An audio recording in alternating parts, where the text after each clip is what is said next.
Ah, Bueno, yo les voy a pedir un favor a los que puedan activar las cámaras, porque si no es como hablarme a mí misma y la verdad que es un tanto feo. voy a ir a poner ropa, profe. A ver que si nos podemos ver un poquito. Y después,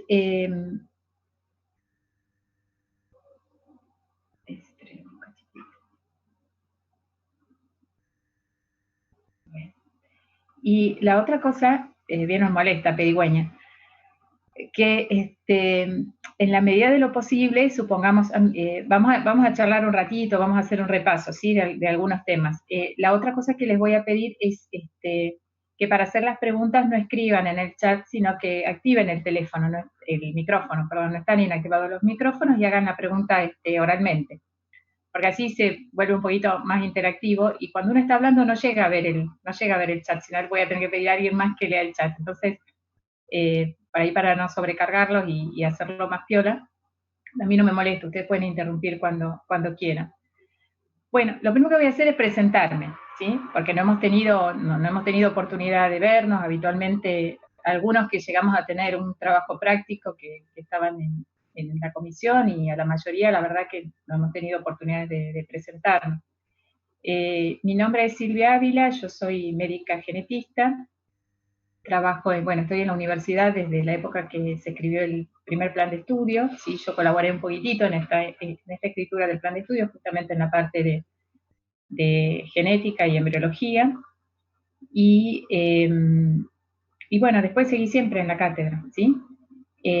A la mañana estoy en el Hospital Castro Rendón, en el servicio de genética, ¿sí? Estoy a cargo del servicio de genética. Tenemos una residencia de genética que funciona en el hospital también hace unos 10 años. Y bueno, y tengo también práctica privada. Y desde hace 4 o 5 años estoy a cargo de lo que es la materia que es el taller de integración C, que es el último taller de integración, digamos, ¿sí? El que tienen en cuarto año. Es un poco para contarles, Coco, de dónde aparezco.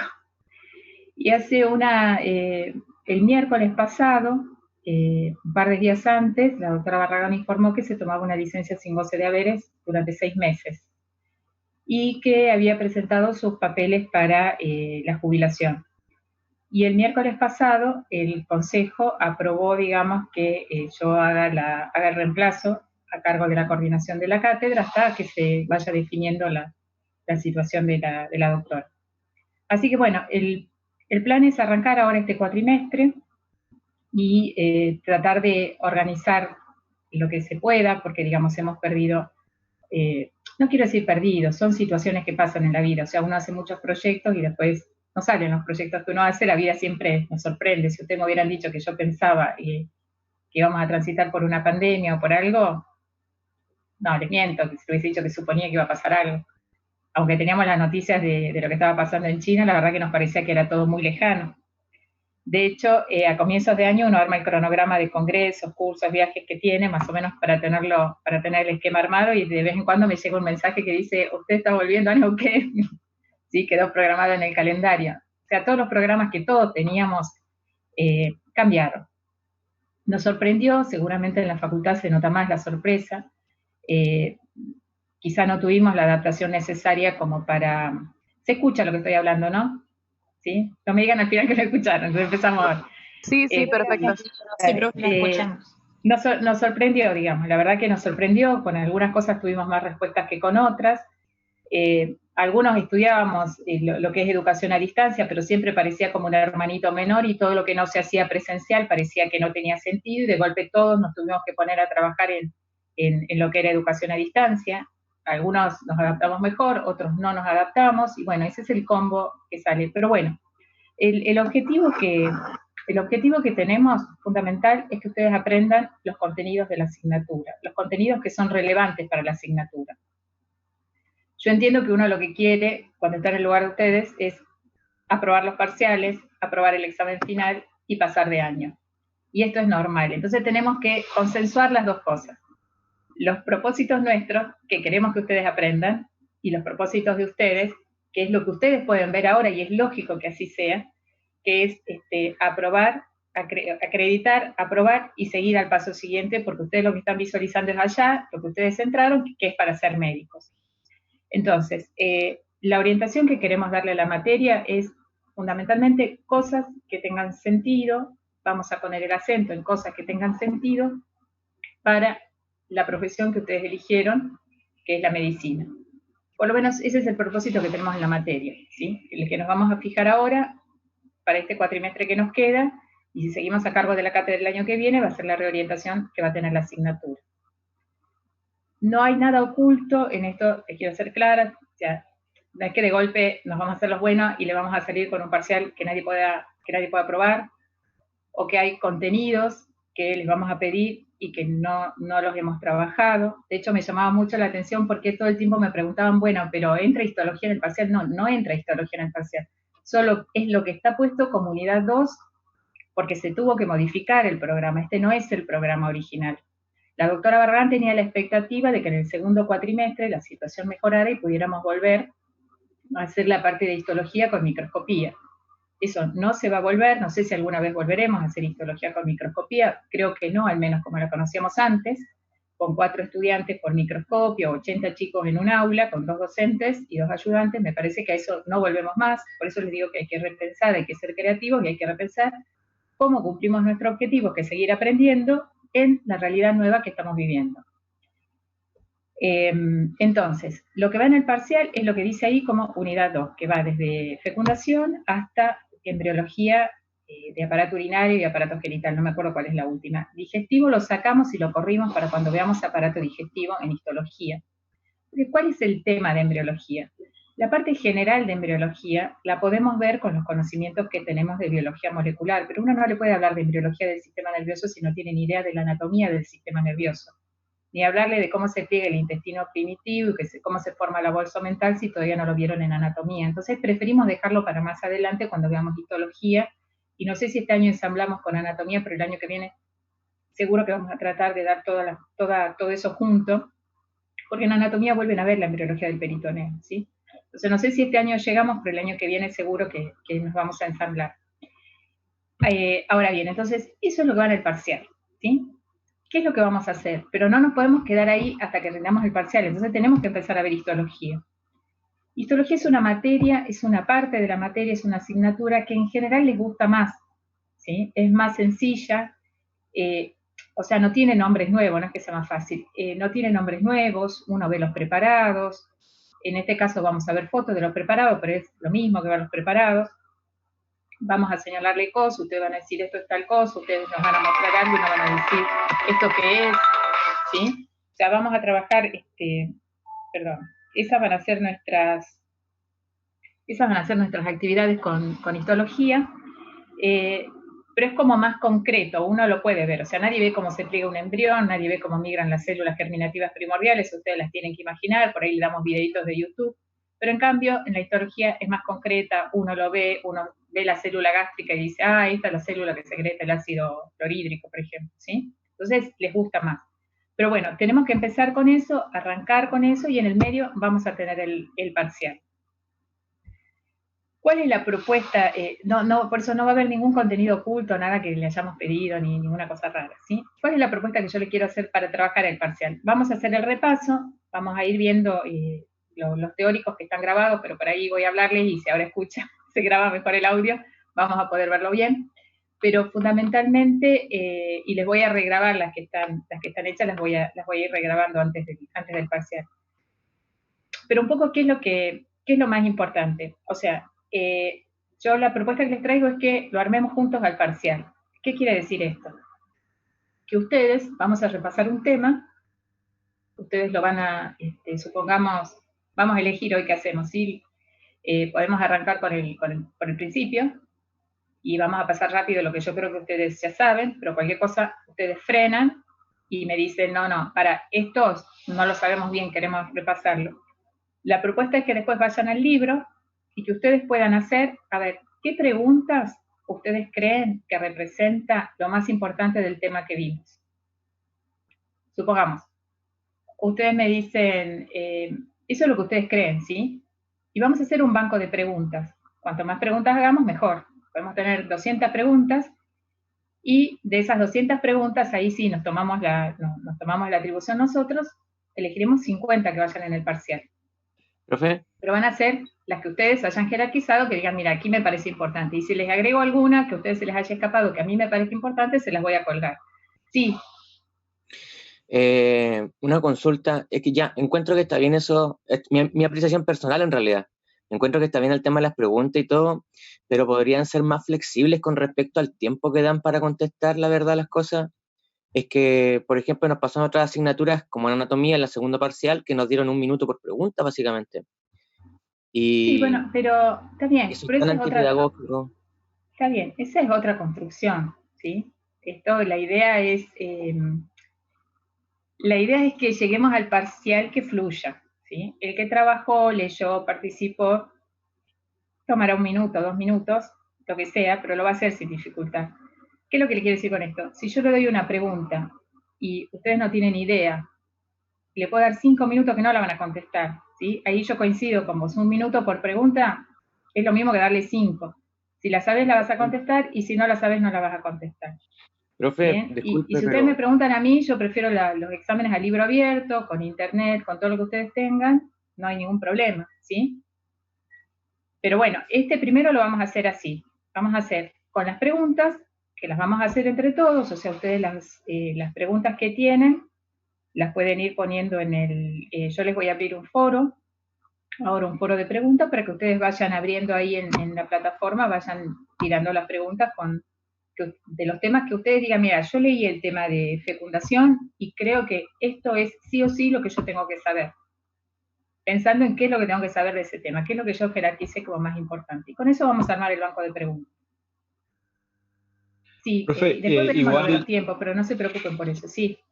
con lo que decía Carlos también, el parcial anterior de biología, habían consignas que eran muy largas para leer. O sea, habían consignas de 4 líneas más o menos, y también habían preguntas que tenías que pensar en los pasos que iban a pasar en lo sucesivo de una reacción, por ejemplo, de una señalización. Esas preguntas no bastaban con el minuto que dio biología. Por ahí, para tomar en cuenta eso, que es importante. Bueno, tómenlo en cuenta ustedes cuando hagan las preguntas. ¿Sí? profe, También. Ustedes tómenlo en cuenta ustedes, perdón, Machita, tómenlo en cuenta ustedes cuando ustedes vayan haciendo las preguntas, que sean cortas, concretas, que se entienda lo que se esté preguntando, que no sean preguntas concatenadas, o sea, que no es que tenga que la respuesta de la segunda pregunta está ligada a la de la primera y la de la tercera a la de la segunda, porque si yo me equivoqué en una, pierdo 3 preguntas, ¿sí? profe. Sí. Es que yo me refiero, por ejemplo, en el mismo programa, cuando salen los objetivos de aprendizaje para la asignatura, no es solamente aprendizajes que sean memorísticos. Pues yo entiendo si usted me dice que, por ejemplo, entre 1 minuto y 5 minutos por una pregunta que es simplemente memoria, más que basta con 1 minuto. Pues. Pero si usted me hace una pregunta de análisis y aplicación, o una pregunta de evaluación, que son de niveles taxonómicos más altos, con 1 minuto no me va a alcanzar, por más que yo quiera. Chicos, vuelvo a decirles, no van a tener 1 minuto, ¿sí? No van a tener 1 minuto por pregunta, no se preocupen de eso. Bien, tendrán, no sé, 1 hora, 2 horas para resolver el examen. No se va a poner por minuto por pregunta y se le va a desaparecer la pregunta. Bien, no, quiero, o sea, a ver, yo no ese es el tipo de examen que a mí me gusta. Si ustedes me dicen qué examen me gusta, es darle una tarea que ustedes la hagan y me hagan un informe. No va a ser sencillo, no son tareas sencillas. No tenemos el tiempo para hacerlo, no se programó la materia así desde el inicio, entonces por eso vamos a tener un cuestionario. Pero no es la idea, vuelvo a decirles, que estén apretados por el tiempo, ¿sí? O que no puedan volver atrás para revisar. ¿Está? Bien, tengan un poquito de confianza.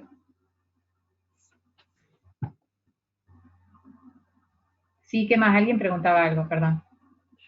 ¿Los puntos también van a valer distinto como en el parcial pasado? No, vuelvo a decirles, ustedes, yo no quiero decirles que borren el parcial pasado, ¿sí? Pero más o menos, vamos a empezar de nuevo. Hagan de cuenta que nosotros empezamos la materia de nuevo, esto que queda para desarrollar lo vamos a desarrollar ahora, ¿sí? Cuando uno hace un cuestionario, todas las preguntas valen lo mismo, ¿bien? Uno sí puede hacer, que no lo vamos a hacer, pero puede hacer preguntas que sean obligatorias, es decir, hay preguntas que son tan gruesas o los conceptos son tan importantes que se considera que nadie puede pasar la materia si no puede contestarlas, ¿bien? Pero no lo vamos a hacer en este momento. Todas las preguntas van a valer lo mismo. Y quédense tranquilos que van a tener tiempo suficiente como para contestarlas. Y si hay una pregunta que está mal formulada y hay que anularla, no se preocupen que lo vamos a hacer, ¿sí? No vamos a tener problema que si se nos pasa alguna pregunta que no se entendió y que nadie la pueda contestar, o que no la conteste el 90%, se va a anular la pregunta. Por eso, cuanto más preguntas tengamos, es mejor. Lo ideal es un examen de 80 a 100 preguntas, ¿sí? Que ustedes lo puedan responder y que tengan el tiempo necesario, 2, 3 horas, o sea, que no tengamos una limitante de tiempo. Y que ustedes estén tranquilos y que si tienen que abrir un libro como para buscar la respuesta, lo puedan abrir. ¿Bien? Yo he visto, o sea, tengo 2 hijos que están estudiando como ustedes y que se tienen que sentar en la computadora y mostrar el DNI para mostrar que son ellos, y están todo el tiempo con la cámara prendida para que el profesor vea que no se están copiando. Como si uno no pudiera poner un libro detrás de la computadora y tener todo ahí, si uno no pudiera tener una tablet acá al costado y copiarlo de ahí. O sea, uno tiene que hacer los exámenes y darles la consigna de que pueden consultar algo si tienen ese tiempo. ¿Bien? Pero bueno, esas son las preguntas que tenemos que hacer. Cuando uno ha leído, también sabe dónde ir a buscar. No se crean que los médicos tenemos todas las cosas en la cabeza. Si yo hago genética, imagínense si voy a tener todos los síndromes genéticos metidos en la cabeza, es imposible. Lo que sí uno tiene son nociones y buenas herramientas de saber dónde ir a buscar. Pero esa es la idea de armado que les estoy proponiendo, ¿sí? Lo vuelvo a decirles, eso es para ustedes. Nosotros queremos que aprendan. Nuestro objetivo es que aprendan, que tengan las herramientas como para poder aprender y que esto les sirva.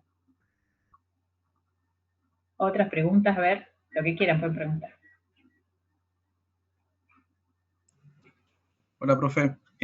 Sí, bueno, como había pedido a lo largo de la semana, yo redacté 10 preguntas aproximadamente. De esas 10 seleccioné 4 como para poder compartirlas. Bueno. Bueno, la Sí, decila. No, porque le iba a habilitar el foro, pero léelas así las escuchamos. No, dale. En realidad hice un poco de todo, hasta urogenital sería. Bien. Pero seleccioné 4 o 5 de esas 10. Bueno, la primera dice, durante la segunda semana el blastocito comienza a digerir el tejido endometrial y lo fagocita, que no me recibe el número en el grupo de células encargadas de este proceso. Esa podría ser una, que en este caso sería el sincitio trofoblasto. Bien. Yo la arreglaría, ¿viste? En vez de poner digerir, por ahí te pondría, qué sé yo, actividad fagocítica, que puede quedar más linda. Claro. Sí, yo lo había pensado de esa manera, pero como el libro tenía esa palabra justa, no la quise modificar. Sí. Porque debe ser una traducción. Claro. ¿Sí? Después a veces cuando se traduce se hacen esos cambios. Sí. Está buena esa. Perdóname, ahí uno podría poner, por ejemplo, en esa pregunta uno le pone como opciones sincitio trofoblasto, citotrofoblasto, mesodermo extraembrionario, si uno abre las opciones y las pone. Sí. Claro, yo lo que no hice fue ponerle las opciones, pero sí la idea está, digamos. Después una podría ser del esbozo laringotraqueal nace 2 invaginaciones. ¿Cuáles son? Que esto es importante, ¿no? Que es el esbozo laringotraqueal y el brote broncopulmonar. Serían las 2 invaginaciones. Bien. Otra sería el tabique urorectal separa a 2 importantes estructuras. ¿Cuáles son? En este caso sería el seno urogenital y el seno anorrectal. Perfecto. Otra sería en cuál de los senos queda alojado tanto el conducto de Wolf como el brote ureteral, que sería en el seno urogenital, que sería el de arriba. Bien, esa por ejemplo, perdóname, esa por ejemplo es una pregunta que tiene más complejidad, ¿sí? Bien. Sí, las otras eran respuestas como que eran más directas. Esa tiene un poquito más de complejidad. Claro, esa creo que la vi en urinario, al igual que esta última que dice, el trígono vesical, ¿en qué porción del seno urogenital se forma? Porque se separan digamos, en porciones. Y en esa porción sería la porción más grande, más cefálica también, que sería la porción vesículo uretral. Ureteral sería en ese caso. Ureteral, bien. ¿Sí? Bueno, esas después yo les voy a habilitar en el foro para que vayan subiendo las preguntas, ¿sí? Después, por ejemplo, con respecto a la placenta, el libro recalca mucho el tema de las estructuras, como por ejemplo la placa coriónica, la membrana amnocoriónica y la placa decidual, que son estructuras importantes porque es parte de la comunicación feto-madre, ¿no? Entonces, eso también estaría bueno que entre un poco más. Bien, podemos ir agregando más, ¿sí? Si hiciste más, ¿sí? Y vamos haciendo así. Bien, porque ustedes yo les aseguro que van a aprender más haciendo las preguntas que estudiando de corrido, ¿sí? Porque, digamos, para uno poder conceptualizar y decir, esto es lo más importante, yo tengo que haberlo leído y tengo que haberlo comprendido. Ese es un poco el objetivo de la actividad. ¿Otra inquietud, chicos? A ver. Profe, yo quería preguntarle algo. Con el tema de que no estaba Radán y estaba el tema de la promoción que quedaba suspendida hasta volver presencialmente, ¿se sabe qué va a pasar con eso ya que no vamos a volver? ¿Va a seguir suspendida? No, o sea, yo he tomado exámenes de taller C y exámenes promocionales, ¿no? Eso queda a criterio del profesor, o sea, no es una decisión de la facultad. Bien, o sea, no hay yo personalmente no veo por qué se puedan suspender las promociones o los exámenes, pero es cierto que después del primer parcial quedaron suspendidas, entonces quería saber eso, si... No, la facultad no dio ninguna consigna, pero es cierto que cada profesor pudo definir si se podía, si consideraba que se podían tomar los exámenes por vía virtual o no. Lo dejó la facultad nuestra, lo dejó a criterio de cada profesor. Entonces hubo asignaturas que dijeron, qué sé yo, inglés dijo que no podían, fisiología dijo que no, otros dijimos que sí. Bien, pero no suspendemos, no hay ninguna consigna de la facultad ni de no tomar exámenes ni de suspender promociones. Buenísimo. Sí, así que si ustedes me dicen a mí, sigue todo, tomamos promociones y exámenes promocionales y exámenes finales. Genial. O sea que los que se sacaron arriba de, ¿cuánto era? No sé si 70 o 7 o más de 7. Bien, genial. ¿Sí? Y después sí, lo que vamos a tener que definir, pero con tiempo, es cómo va a ser la promoción. O sea, porque hay que acreditar de alguna manera la promoción, ¿sí? A veces que lo tenemos que armar, tiene que ser un examen que sea integrador, pero que sea más sencillo que el que va a rendir el examen final. ¿Profe? Sí.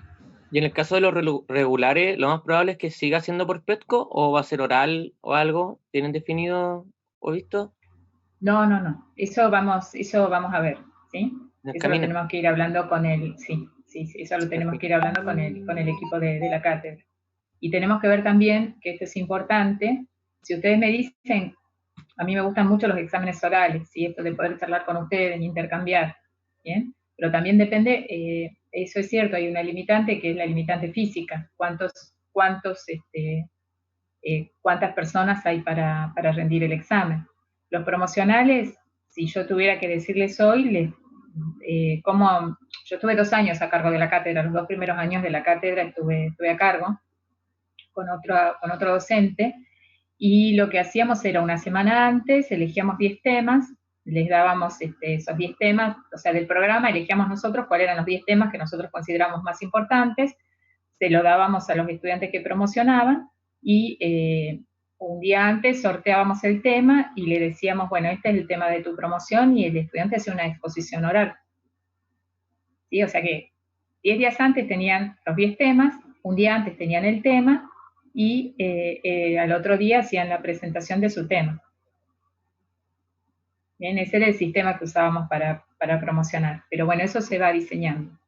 Ahora, si hay 150 o 200 estudiantes inscritos para una mesa, es muy difícil hacer exámenes orales. Puede estar una semana tomando examen. Entonces hay una limitante física de los estudiantes y también de los docentes. Así que eso lo vamos a ir viendo con tiempo, lo van a saber.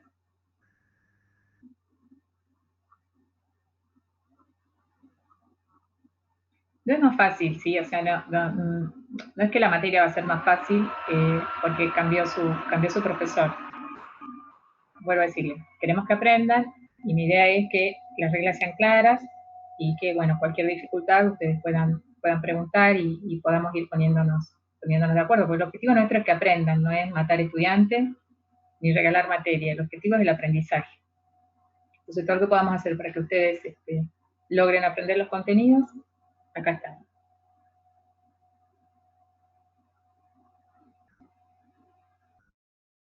Otra pregunta. ¿Cuál es el tema que más le costó de estos de embriología? Si es que llegaron a leer todo, no sé cómo. Creo que la tercera semana, profe. Tercera semana. A mí me costó un toque el final de la tercera y entrando a la cuarta, como esa parte. Bien. Urogenital también, profe. A mí específicamente recordar la fecha, o sea, de en qué momento se realizó tal y tal cosa, de qué día de la semana, como que eso me complica. Eso es importante. A ver, con respecto a las, ¿qué es lo que, cómo estudiamos embriología? Lo estudiamos por semanas, ¿sí? Entonces, estudiamos lo que pasa en la primera semana, que la primera semana es fecundación y segmentación, le llamamos, que es desde que se fecunda en el tercio, en la unión del tercio medio con el tercio externo de la trompa, hasta que llega al endometrio e inicia la implantación, ¿sí? Entonces, eso es la primera semana. La segunda semana es básicamente implantación. ¿Sí? Eso es básicamente la segunda semana. Y ahí juega lo que son las reglas de los pares, que tenemos un embrioblasto con 2 hojas. ¿Sí? Y tenemos un trofoblasto que casi toda la segunda semana tiene 2 hojas. Finalizando la segunda semana aparece la tercera hoja. Y casi todas las semanas tenemos saco amniótico y saco vitelino. Al finalizar la segunda semana aparece el mesodermo extraembrionario, pero eso lo corremos a la tercera semana. O sea, eventos característicos de la tercera semana es embrión de 3 capas, 3 cavidades, trofoblasto con 3 capas. Vamos estudiando así, no estudiamos lo que pasa el día quinto o el día quinto y medio. Bien, estudiamos lo que pasa en la cuarta semana. Fíjense que en la cuarta semana, nosotros en la cuarta semana tenemos segmentos que todavía están gastrulando. Sin embargo, lo característico de la cuarta semana es la formación de los somitas y el plan anatómico básico y el plegamiento del embrión. Pero la parte caudal del embrión está gastrulando. ¿Bien? Pero nosotros decimos gastrulación cuando tercera semana. Periodo somítico, cuarta semana. Y cuando hablamos de aparatos, de los aparatos, hacemos lo mismo.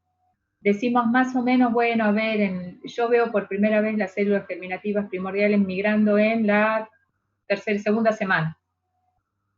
Y llega a la gónada en tanta semana, ¿sí? Me manejo así, no el día 25 se formó el conducto neuroenterico. ¿Sí? Si ustedes me dicen, bueno, mira, el neuroporo anterior se cerró el día 25 y el 28 se cierra el neuroporo posterior, la verdad que no tiene valor. Sí tiene valor decir que se cerró primero el neuroporo anterior y después se cerró el neuroporo posterior. ¿Sí? O sea, no vamos a pedir con el día. Me acuerdo que había un grafiquito de Langman que decía esta foto corresponde a 7.5 días. A ver, eso no. Bien. Entonces, sí, las semanas, ¿qué pasa? ¿Qué es lo característico de cada semana? Y después cuando hablamos de aparato y sistema, ¿cuáles son como las semanas más pesadas? ¿Por qué les digo esto? Porque esto es importante por el tema de la embriogénesis y los riesgos, por ejemplo, de acción de los agentes teratógenos. ¿En qué semana están jugando los agentes teratógenos?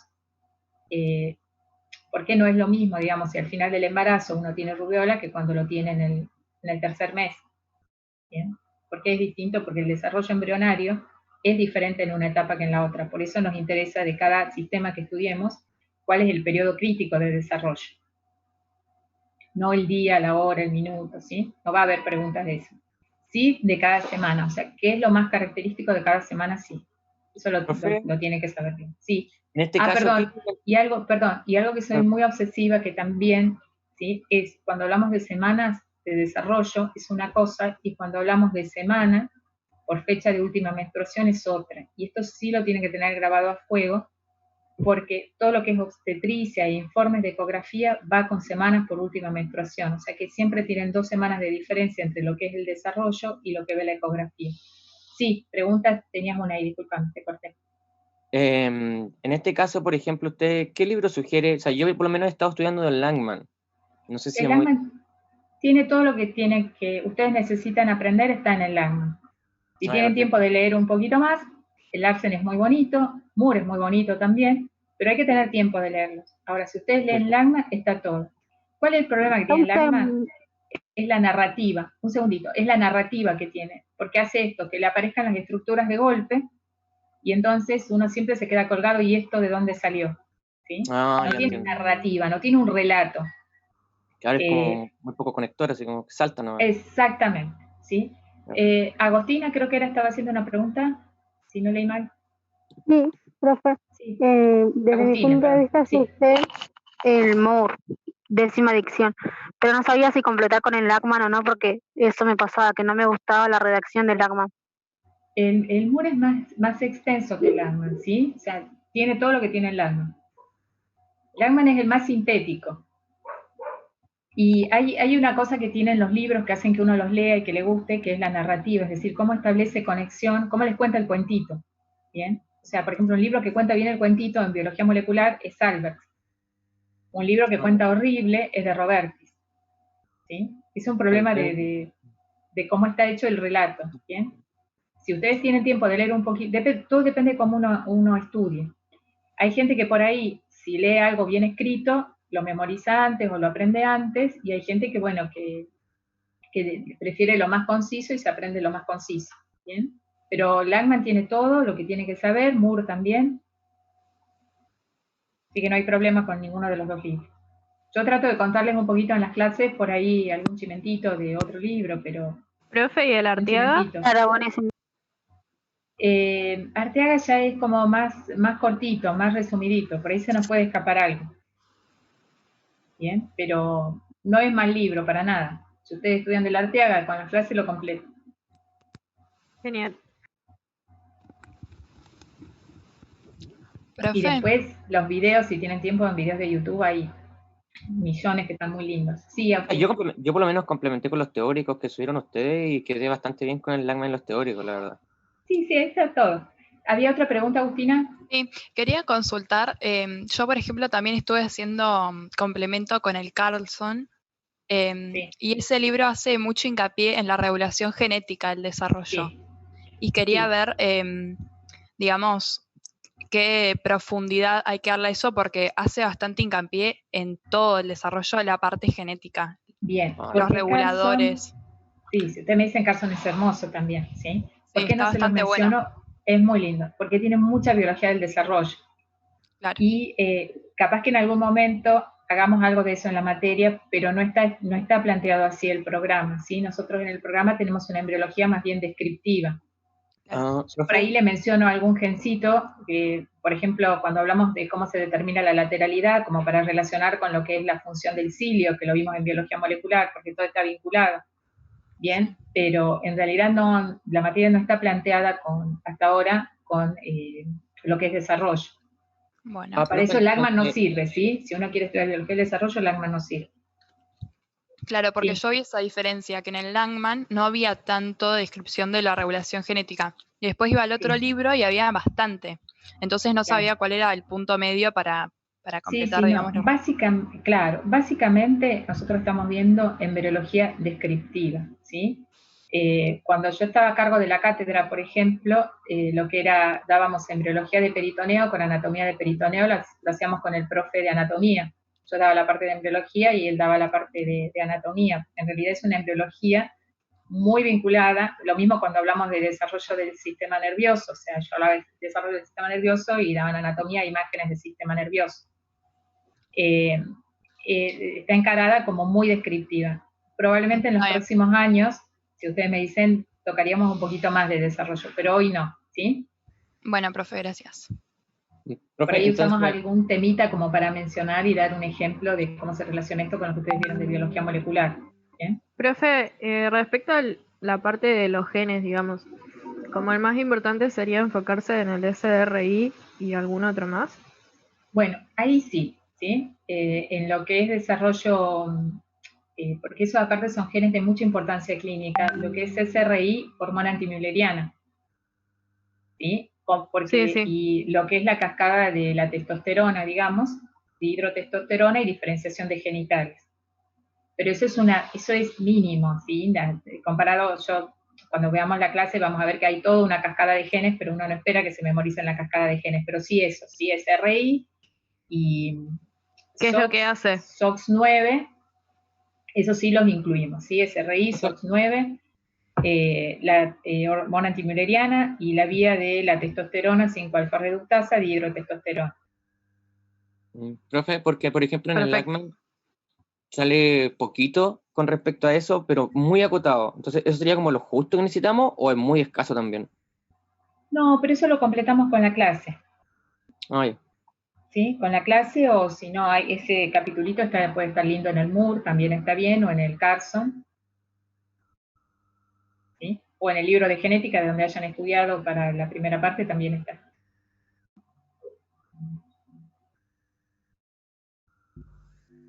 Profe, ¿y el examen se va a dar a la mañana? Eso tengo ahí, si ustedes me dicen 14, 15, 16, 17, tengo que terminar de coordinarlo con la gente de sistemas de la facultad, y ahí voy a tener el horario. Si me dicen qué horario reservaría, sería el jueves al mediodía, un par de horas. O sea que no sería tan 13, 14, sino que capaz que sería 16. Pero esto lo tengo que acomodar para que me hagan el lugar la gente del sistema. De todas maneras, se lo vamos a avisar seguramente ya la semana que viene. Tengan en cuenta que estoy... Claro. Bueno, ahí el que tenga alguna dificultad, supongamos que ustedes hoy acá hay 90, ¿no? Creo que hay 200 y pico en la cursada, ¿sí? Supongamos, si hay 30 que tienen dificultades con el horario, o hay 1, o hay 2, o hay 3, se puede hacer otro horario para esas personas específicamente, ¿sí? Que qué sé yo, puede ser a las 20. A mí el parcial anterior me cambiaron con otra comisión nomás. Sí, por eso. Vemos, ¿sí? Porque digamos, la idea es esa, que cada uno, como ahora vamos a conformar 4 grupos, ¿sí? Entonces, no necesariamente todos los grupos tienen que ser a la misma hora, ¿bien? Y el mismo día. Entonces ahí como que tendríamos la posibilidad de anotarnos en qué grupo queremos rendir hasta cumplir un cupo. Entonces le daríamos prioridad a la gente que trabaja para anotarse en determinado horario. Sí, o quizás una semana antes, re bien, porque de últimas se habla en el trabajo y bueno, se acuerda. Sí, yo calculo que ya la semana que viene, jueves o viernes, vamos a tener ya los horarios reservados y las salas. No tienen ningún parcial de nada esa semana, ¿no? No. De anatomía, nada. Así que es una buena semana por eso. ¿Cuándo, profe? La semana esa que les había puesto para el parcial, creo que era 14-15. 14-15, no hace semana nada. Por eso, la idea es esa semana y que estemos tranquilos. ¿Bien? Así que nos podemos mover con los horarios. De hecho, tendríamos 2 semanas aproximadamente para el tercer parcial de anatomía después. ¿Sí? Por eso, yo la semana que viene ya les confirmaría bien los horarios. Otra pregunta. O sea, la idea es que nadie se quede sin hacer el parcial, ¿sí? Porque tenga algún problema de trabajo, algún problema de algo. ¿Bien? Otra cosa, si no arrancamos el repaso. Pueden preguntar después, no es que es ahora o nunca, ¿sí? Ya les digo, cualquier cosa que ustedes quieran preguntar, me dicen. Activan el micrófono y dicen. ¿Algo más? Bueno, ahí arrancamos. Vamos a ver si lo puedo hacer bien.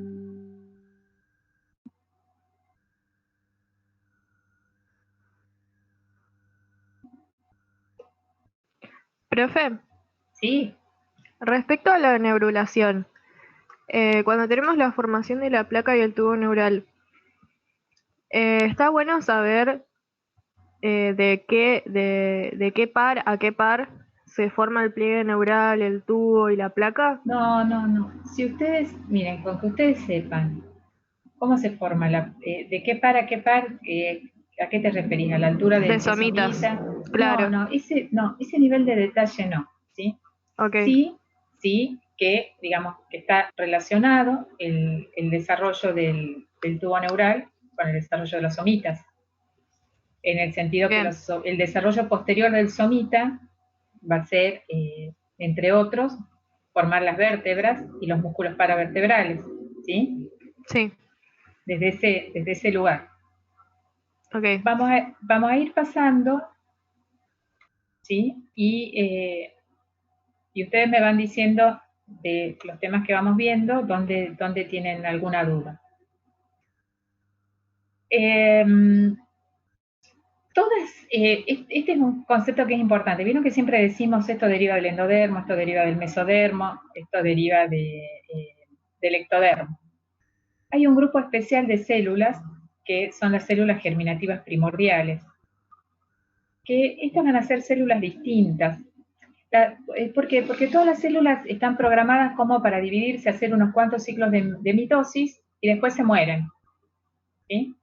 Hacen un fenómeno de muerte celular programada. Otras que, bueno, que quedan en G0 y se quedan ahí toda su vida.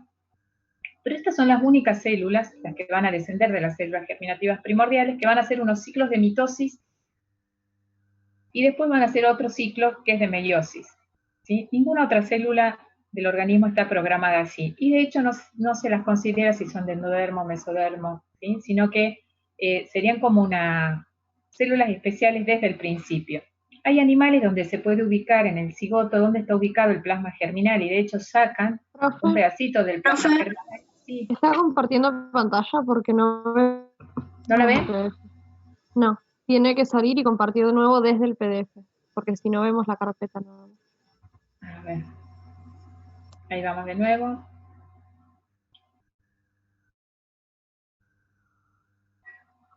¿Ahí? Ahora sí. Ahora sí. Sí, profe. Ahora Sí. la ven. Bueno, de más está decirle, obviamente, que todos estamos aprendiendo. ¿Sí? Así que todos los aportes que puedan hacer, me los dicen. ¿Sí? Ahí pueden ver el cartelito. Sí, sí. ¿Sí? Bueno, esto que les digo no está en la pantalla, ¿no? Pero bueno, hay especies donde en el cigoto uno sabe que está ubicada, por ejemplo, en determinada región el plasma germinal, ustedes sacan ese plasma germinal y el cigoto sigue sus divisiones, hace gastrulación, neurulación, hace todo lo que tiene que hacer y logran un individuo que no tiene desarrollo de gónadas. En el caso de la especie humana, no se sabe en qué parte está ese plasma germinal, en qué células de la mórula, por ejemplo, podemos llegar a ubicar ese plasma germinal, pero sí son células que tienen un comportamiento que es diferente. Acá tenemos cómo se visualizan por primera vez en la pared del saco vitelino. Esto lo vamos a ver después, pero bueno, este es el saco vitelino, este es el saco amniótico, este es un embrión. ¿De qué semana sería? Fíjense acá. ¿De qué semana sería este embrión? ¿Cuarta? ¿Cuánto? Cuarta semana, cuarta. Muy bien. No, yo no escuchaba bien. ¿Por qué cuarta semana? Por los tómicos. Exactamente. Muy bien, exactamente. Y acá, fíjense, este es el conducto vitelino, ¿sí? Que todavía no lo vimos, pero este es el intestino, y esto es lo que se llama el mesenterio dorsal. O sea, el intestino tiene un mesenterio ventral que lo une a la pared corporal anterior, y este es el que sería la hoja, parte de la hoja somática. Esto es parte de la hoja somática que lo une, del mesodermo intraembrionario, que lo une a la pared posterior, y entonces las células germinativas primordiales se ven por primera vez en la pared del saco vitelino, van a migrar por la pared del mesenterio dorsal y se van a ubicar en esta zona que es donde está la gónada bipotencial. ¿Sí? Acá tenemos entonces el intestino, el mesenterio dorsal, que es el que une, es una hoja de mesodermo que lo une, del mesodermo intermedio, de la hoja lateral del mesodermo, que lo une a la pared corporal, y acá está ubicada la gónada bipotencial, y acá está ubicado el esbozo del aparato urinario. Por eso esto le llaman, estudiamos y se van desarrollando juntos lo que es la cresta urogenital.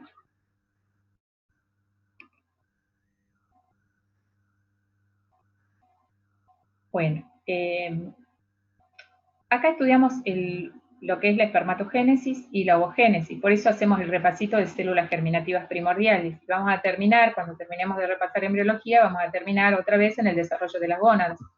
Pero no se puede estudiar, digamos, el desarrollo gonadal, el desarrollo de la espermatogénesis o de la ovogénesis, si uno no estudia el desarrollo cómo son las primeras células, que son las que después van a dar meiosis, y van a dar los espermatozoides o van a dar los ovocitos. Estos esquemitas son del Larsen y son muy útiles porque acá les ponen en el medio la línea de tiempo y le va diciendo cómo se va desarrollando un órgano. Acá fíjense, y les permite como tener una panorámica. Fíjense que acá les marca que entre las cuartas y las 6 semanas es donde se van a ubicar las células germinativas primordiales en esa gónada bipotencial, en esa cresta urogenital, Y fíjense cómo recién se empieza el desarrollo, pero recién se completa en el varón y en la mujer, ese desarrollo de las gametas se va a completar en la pubertad. ¿Bien?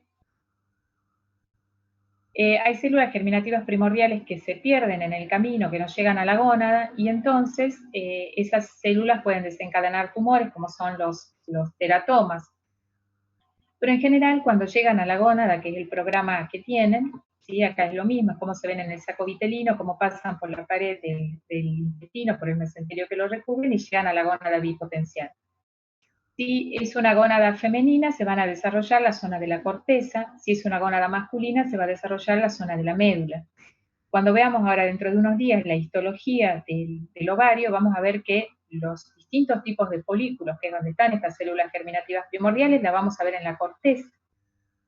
Cuando estudiamos testículo, vamos a ver que esta zona de la corteza testicular tiene una túnica gruesa, que es la lugínea testicular, y vamos a ver que en estos cordones es donde ubicamos los espermatozoides. Entonces, en las mujeres hay folículos, en los varones hay cordones.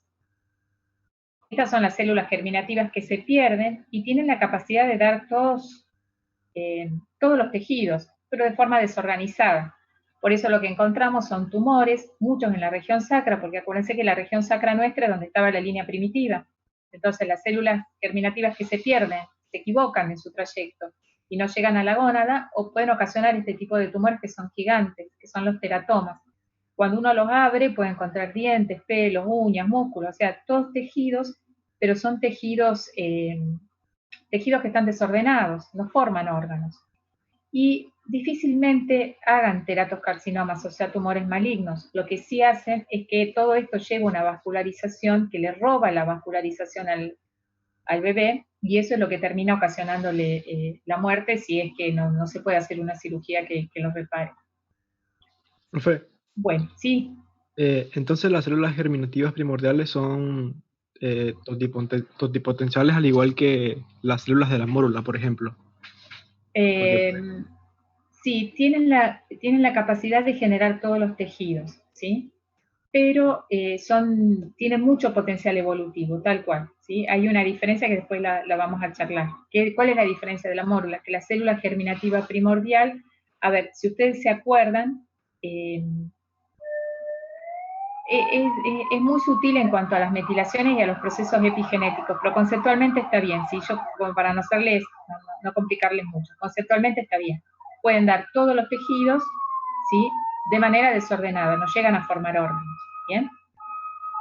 Entonces, en la sexta semana, las células germinativas llegan a la cresta gonadal y se liberaría un factor a partir de las células de Sertoli que inhibe las meiosis hasta la pubertad, ¿sí? Esto en el caso masculino. Y en ese momento la secreción de testosterona va a inducir la maduración de las espermatogonias y su localización en bolsillos de las células de Sertoli que se ubican por debajo de la membrana basal de los túbulos seminíferos que van a ser huecos. Entonces, la espermatogénesis comienza en la pubertad. Yo hasta la pubertad tengo esos cordones sexuales que son macizos, ¿sí? Y tengo células germinativas primordiales. En la pubertad, esos cordones se ahuecan y esas células germinativas primordiales van a ir madurando hacia espermatogonias de tipo A y después a espermatogonias de tipo B. Las espermatogonias de tipo A quedan como células de reserva y las de las espermatogonias de tipo B son las que van a entrar, se van a diferenciar para entrar en meiosis. Después lo vamos a ver también cuando veamos el desarrollo del sistema inmune, pero digamos, el desarrollo del sistema inmune se va haciendo con el desarrollo del embrión y del feto. Entonces, todas las células que se diferencien durante el periodo embrionario van a ser reconocidas como propias del individuo, normalmente. Entonces, si hay desarrollo de la célula del riñón, el individuo aprende a reconocerlas como células que son propias de las diferencias de si ustedes le ponen un riñón de otra persona. ¿Sí? Si ustedes le ponen una célula de riñón de otra persona, se activa el sistema inmune y lo destruye. En cambio, si ustedes le ponen de la propia persona o de alguien que sea muy similar, no solo no lo destruye, sino que lo incorpora como propio. ¿Bien? Ahora, el tema es que los espermatozoides, los espermatocitos 1, los espermatocitos 2, se desarrollan después que se ha completado el desarrollo del sistema inmune. Por eso, si por algún traumatismo o por algún mecanismo toman contacto el sistema inmune con las células testiculares maduras, ¿sí? Espermatocito 1, espermatocito 2, espermatozoides, puede hacer anticuerpos contra ellas porque no las reconoce como propias. De ahí la importancia de lo que es la barrera hematotesticular. El detalle de la barrera hematotesticular lo vamos a ver en histología, ¿sí? Pero tengan en cuenta acá que existe una barrera que separa, que no permite que se expongan estas células que se van a desarrollar en la espermatogénesis durante la pubertad, que no se expongan al sistema inmune porque el sistema inmune no las va a reconocer como propias. Hay ciclos del epitelio germinal que se van desarrollando, o sea, no es que yo haga un corte de testículo y todos los túbulos seminíferos van a tener en el mismo lugar todos los espermatozoides en el mismo punto de desarrollo. O sea que voy a tener todos espermatocitos 1, todos espermatocitos 2 al mismo tiempo, sino que va por ciclos. Uno puede dividir el túbulo seminífero en pequeños cuadrantes y cada cuadrante va a tener un estadio de maduración distinto. O sea, en un cuadrante voy a tener espermátides, en el otro puedo tener espermatocito 1, en el otro puedo tener que maduró hasta espermatocito 2 y en el otro puedo tener espermatogonias B. Eso es lo que se llama el ciclo del epitelio seminífero, ¿sí? Un ciclo de epitelio seminífero, o sea, desde el día 0 hasta que se forma un espermatozoide, más o menos tarda 64 días. De esos 64 días hay 24 días que dura la meiosis 1. La meiosis 1 es el proceso, es la fase más larga. Como trampita, esto que le pongo acá, ¿sí? Porque ustedes cuando hacen la meiosis van poniendo la célula que ingresa a la meiosis, la que sale de meiosis 1, la que entra a meiosis 2, la que sale de meiosis 2. Trampitas. La meiosis 1 es reduccional, o sea, si yo entré con 46 cromosomas, voy a terminar la meiosis 1 con 23 cromosomas. Y la meiosis 2 la voy a terminar también con 23 cromosomas. Por eso la meiosis 1 es la que se llama reduccional. Ahí yo divido a la mitad el número de cromosomas. Si yo tenía 46, tengo que tener 2 células de 23. Si tenía 50, tendré 2 células de 25. Y la meiosis 2 es ecuacional. ¿Por qué? Porque si yo entré con 25, voy a tener 25. Si entré con 23, voy a tener 23. 2 células de 23.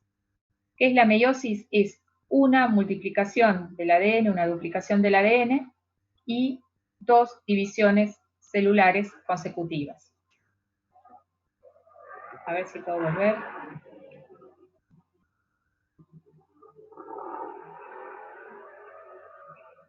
Espérenme acá volví. Como trampita les decía, lo que hablamos, célula germinativa primordial, espermatogonia A, la espermatogonia A se diferencia en espermatogonia B, la de espermatogonia B en espermatocito 1. El cito 1 es el que ingresa a meiosis 1. Cuando hablemos de ovogénesis, es el ovocito 1 el que ingresa a meiosis 1. Todas las otras cosas son diferenciaciones celulares, ¿sí? ¿Me siguen lo que les estoy diciendo? Entonces, el espermatocito 1 ingresa a la meiosis 1. El espermatocito 1, ¿cuántos cromosomas tiene? 46. Bien. Tiene dotación diploide de cromosomas, pero tiene esos cromosomas ya duplicados. El espermatocito 2 es la célula que ingresa a meiosis 2. Entonces, el espermatocito 2 tiene 23 cromosomas dobles, pero 23. Y va a terminar la meiosis 2 con cada espermatocito 2 con 2 células que tengan también 23 cromosomas, pero esta vez son cromosomas ya simples, o sea, es una dotación haploide y una sola copia de cada uno. ¿Me siguen hasta ahí? Sí, perfecto. ¿Sí? Bueno, entonces, cito 1 ingresa a meiosis 1, cito 2 ingresa a meiosis 2. Funciones de las células de Sertoli: mantenimiento de la barrera hematotesticular, que les mencionaba antes, secreción del fluido testicular, secreción de la proteína ligadora de andrógenos, secreción de estrógenos inhibinas, secreción de otras proteínas que ayudan al mantenimiento y el desarrollo de la espermatogénesis, factores de crecimiento, transferrina, proteína ligadora de retinoides, proteína ligadora de metales, mantenimiento y coordinación de la espermatogénesis, fagocitosis de cuerpos residuales de las células espermáticas. Estas son las funciones de la célula de Sertoli desde el inicio del desarrollo hasta el final, ¿sí? Después, cuando veamos genital masculino, vamos a ver que las células de Sertoli son células de la cresta urogenital. Acá, cada ciclo entonces lleva 64 días, la mitosis 16, la meiosis 1 8 días, la meiosis 2 16 días, la espermiogénesis 24 días. Entre meiosis 1 y meiosis 2, 24 días, ¿sí? Fíjense cómo acá empieza la espermatogonia, el espermatocito primario. Acá no tengo división celular, tengo diferenciación. Acá sí tengo división celular y acá sí tengo división celular. Todo esto es el cuerpo de la célula de Sertoli. Cuando lo veamos en histología, acuérdense lo que le digo, acá está la membrana basal, este es el núcleo de la célula de Sertoli, que es muy clarito, tiene un nucleolo prominente y se ve como una pequeña escotadura en el núcleo. Y la célula de Sertoli le hace todo el soporte y la nutrición, ¿sí? Fíjense cómo, acá está la membrana basal, pero todas estas células que les estoy mostrando acá, cito 1, cito 2, espermátides, no tienen contacto con el sistema inmune, están aisladas por esta barrera. Estas son todas células redondas, o sea, espermatocito 1 y espermatocito 2 son células redondas. Para transformarse en espermátides, tienen que sufrir unos procesos de diferenciación celular. Acá hay histonas, cambia las histonas por protaminas, que hace que sea muy comprimido el núcleo del espermatozoide. Lo que es el complejo de Golgi va a dar una estructura que se llama acrosoma, que tiene enzimas que están especializadas después en disolver las uniones, todo el material intercelular, y cuando vayan a hacer la penetración de la zona pelúcida y disgregar las células de la corona radiada. Un centrómero queda, un centríolo queda, y el otro centríolo va a dar lugar al flagelo. Y las mitocondrias se van a ubicar en torno a la primera porción del flagelo, que es lo que se conoce como pieza intermedia.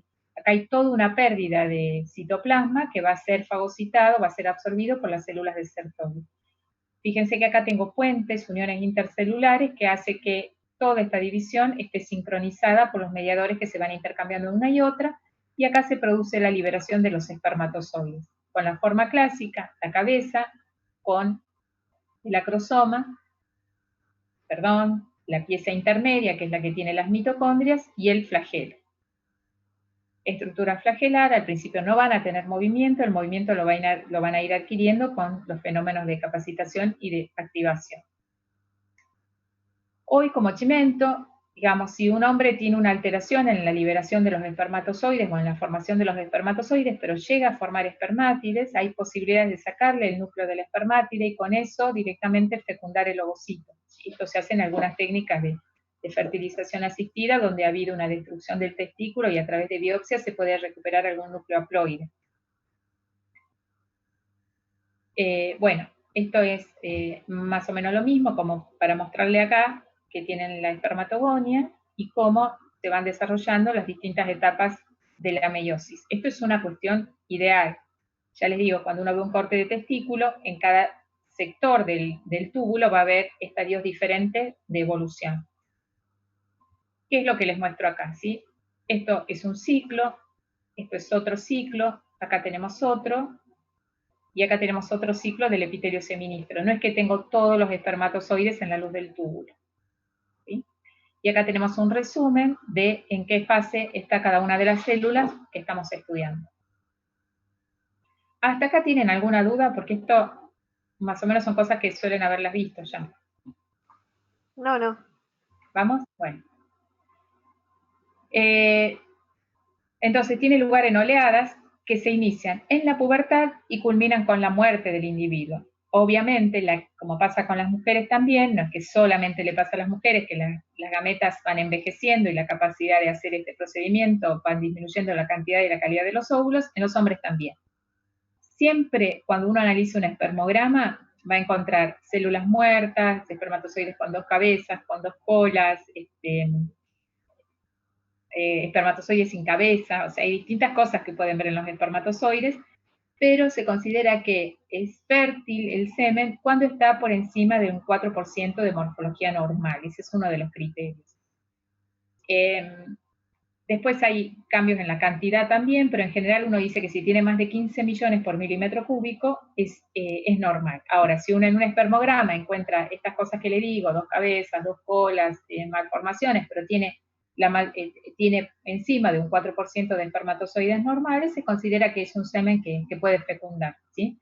Uno ve a veces informes de espermogramas y se asusta un montón, pero en realidad son tantos millones que tienen que con que tengan un 4% que estén en condiciones es súper bueno, ¿sí? No es súper bueno, es bueno y puede fertilizar, ¿sí? Bueno. La espermátide, entonces, bueno, esto ya lo describimos. Acá también tienen otra imagen de la espermiogénesis, cómo va cambiando la morfología, cómo se va diferenciando desde espermátide, que era esta célula redonda, hasta el espermatozoide que todos conocemos. Esto también, acá es como para mostrarles cómo es la influencia de la hipófisis. También acá hay secreción de FSH, hay secreción de inhibina en sentido contrario, y hay secreción de LH. Esto es muy importante, no solamente para la maduración del folículo. Son muy importantes tanto la FSH como la LH. Acá la LH induce la formación de testosterona, y acá hay también un feedback que es negativo. Por ejemplo, cuando un hombre no produce espermatozoides y no produce testosterona, la testosterona, fíjense que la producen unas células que no están en los túbulos, sino que son células que están entre los túbulos. Otra vez son células que derivan de la gónada bipotencial, del triúro genital, no de las células germinativas primordiales. Las únicas células que derivan de las células germinativas primordiales son las células del epitelio germinal, propiamente dicho. Vamos a ver que tanto células de Sertoli como células de Leydig son células que derivan de las células de la cresta de la gónada bipotencial, digamos, ¿sí? Antes que lleguen las células germinativas. ¿Qué es lo que quería marcar? Un hombre puede no tener espermatozoides y, sin embargo, porque hubo un problema con las células germinativas que no llegaron o porque hubo anticuerpos que las destruyeron, pero puede tener células de Sertoli y puede tener células de Leydig, que son las que liberan testosterona. O sea, las células de Sertoli influyen sobre las células de Leydig, las células de Leydig mandan testosterona, y está este intercambio entre la LH y la testosterona, que tienen un feedback negativo. Entonces, un hombre que tiene, ustedes le hacen el espermograma y no tiene espermatozoides, tiene 0, pero ustedes le miden las hormonas y las hormonas están buenas, ¿sí? Si bien es cierto, son dos situaciones que están relacionadas entre sí, cuando hay una falla, la falla puede ser de un sistema y no del otro. ¿Bien? O sea, puede tener función endocrina conservada y haber perdido la función de formar espermatozoides. En el síndrome de Klinefelter, que es cuando veíamos que teníamos 2 cromosomas X y un cromosoma Y, se pierden las dos funciones. Se pierde la función de formar espermatozoides y se pierde la función de secretar testosterona. Como no hay testosterona, los niveles de LH son muy altos. La LH se frena cuando ustedes tienen testosterona. Si no hay testosterona, la LH sube. Bueno, entonces los espermatozoides quedan en el epidídimo hasta el momento de la eyaculación. Y una vez en la vagina, solo unos cientos de los 300 millones que puede haber en el eyaculado van a ascender por el cérvix al oviducto, donde se va a realizar la capacitación, un conjunto de cambios que se producen en la membrana plasmática que van a favorecer la reacción acrosómica y la fecundación. Cuando se hace una fertilización asistida, por ejemplo, no se ponen los espermatozoides en el fondo del saco útero-vaginal, se los lleva hasta la trompa, que es el lugar donde se va a producir la fecundación, pero se los capacita previamente a los espermatozoides, ¿sí? Entonces se los capacita y se hace una inyección intratubaria de esos espermatozoides como para facilitar, digamos, el encuentro con el ovocito. ¿Qué pasa en el aparato genital femenino, en la ovogénesis? Llegan las células germinativas primordiales, como llegaban en el caso de la gónada bipotencial en los varones, pero lo que va a suceder acá es que esas células de la gónada bipotencial no se van a disponer en cordones, sino que van a rodear las células germinativas primordiales y van a formar la estructura que conocemos como folículo. Fíjense acá, células germinativas primordiales se diferencian en ovogonias. Las ovogonias en ovocito 1, como le dije que los cito 1 son los que entran en meiosis, el ovocito 1 entra en meiosis y se detiene en la primera metafase meiótica. Y se queda ahí. Esta estructura se va a llamar folículo primordial. En los cortes de ovario que veamos cuando veamos histología, van a buscar en la corteza folículos primordiales, porque uno los tiene ahí a lo largo de toda la vida. Es más, uno entra en menopausia y todavía tiene folículos primordiales, que no van a madurar nunca, pero están ahí, ¿sí? Porque la menopausia no es que se acabaron los folículos primordiales. Dejó de ciclar la hipófisis, dejó de hacer el ciclo y se detiene. Es un reloj que se detiene. A veces se detiene a los 20 años, y es lo que llamamos menopausia precoz o falla ovárica. A veces se detiene a los 30, a veces a los 40, 45. Es muy variable la edad, digamos, después de los 40 años cuando se produce la menopausia. Pero bueno, es el reloj, es la pérdida del ciclo, pero quedan estos folículos primordiales que se pueden observar. Profe, Esto que sí. Disculpe, usted dijo que quedaban en metafase 1, pero... Perdón, en meiosis 1. ¿sí? En profase 1. En profase 1 de la meiosis 1. Ahora, a ver si quiere avanzar. Ahí está. Fíjense, este esquema es muy importante. Fíjense cómo el pico de cantidad de folículos, este es el nacimiento, lo tenemos a los 5 meses de vida intrauterina. ¿Sí? Fíjense, ahí está el pico. Después, a lo largo de la vida, empieza a caer la cantidad de folículos. Empieza a caer y se va estabilizando. No cae porque uno esté menstruando, porque fíjense que acá, más o menos, en este puntito, sería que empieza el ciclo ovárico. Cae porque se van muriendo los folículos. No se sabe por qué se van muriendo y se van perdiendo. Y después, digamos, si bien es cierto, se pierde 4 o 5 por mes, porque acuérdense que va a iniciar la maduración 4 o 5, y de los cuales la va a terminar 1, la cantidad es más o menos constante, ¿sí? Se van perdiendo, pero hay una cantidad constante. Ahora fíjense en este esquema. Este es el pool folicular, lo que está en amarillito, en la pubertad, y folículos que no funcionan son estos que están en verde. Fíjense en la edad adulta, es mitad y mitad, y fíjense, estos violetitas son los folículos en crecimiento. Lo que está acá, no sé qué color es este, magenta, no sé qué es, son los folículos ovulados. Y en la posmenopausia, fíjense, casi todos son folículos atrésicos, que quedan atrésicos sin haberse ovulado nunca. ¿Bien? Entonces, consecuencias de esto. Alguien dice, bueno, a ver, ¿qué pasa si yo saco tejido ovárico de acá, antes de la pubertad, y lo guardo? Y lo injerto más adelante, supongamos cuando tiene 30 años. ¿Funcionará? ¿Qué opinan? Jueguense, vamos, no tengan vergüenza. Yo lo saco acá, antes que se muera, y lo injerto a los 30. Sí, profe, puede ser que funcione. Y saben que funciona, ¿sí? Entonces, supongamos que es una niña que va a hacer un tratamiento por un linfoma con radiación o por un cáncer, entonces uno puede sacar este tejido, guardarlo, ¿sí? Y reimplantarlo. No es que va a tener ovario, todavía no se logró trasplantar un ovario, pero sí que el tejido funcione, que pueda tener hormonas propias hasta que pueda ovular y obtener óvulos de ahí para hacer una fertilización asistida, ¿sí? Capaz que se lo pueda poner a una mujer posmenopáusica que no quiere tener hijos, pero quiere conservar su función hormonal. Todas estas posibilidades se han visto estos últimos años. Pero acá hay algo muy interesante y es cómo va cayendo en esta zona, es donde se produce la caída de la reserva ovárica, se llama esto, ¿sí? El pool folicular. Entonces, en general uno dice, en esta zona, alrededor de los 30, 32 años, si yo quiero guardar óvulos, esta sería una buena opción, ¿sí? Esta edad. Otra cosa, fíjense, en este pool folicular que yo tengo acá, supongamos que esta es mi mamá cuando mi mamá era embrión, ¿sí? Ustedes fíjense que mi mamá era embrión y estaba ¿en dónde? En la panza de mi abuela, ¿sí? ¿Estamos de acuerdo?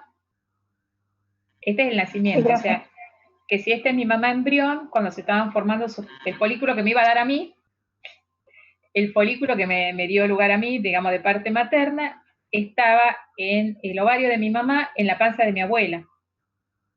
¿Bien?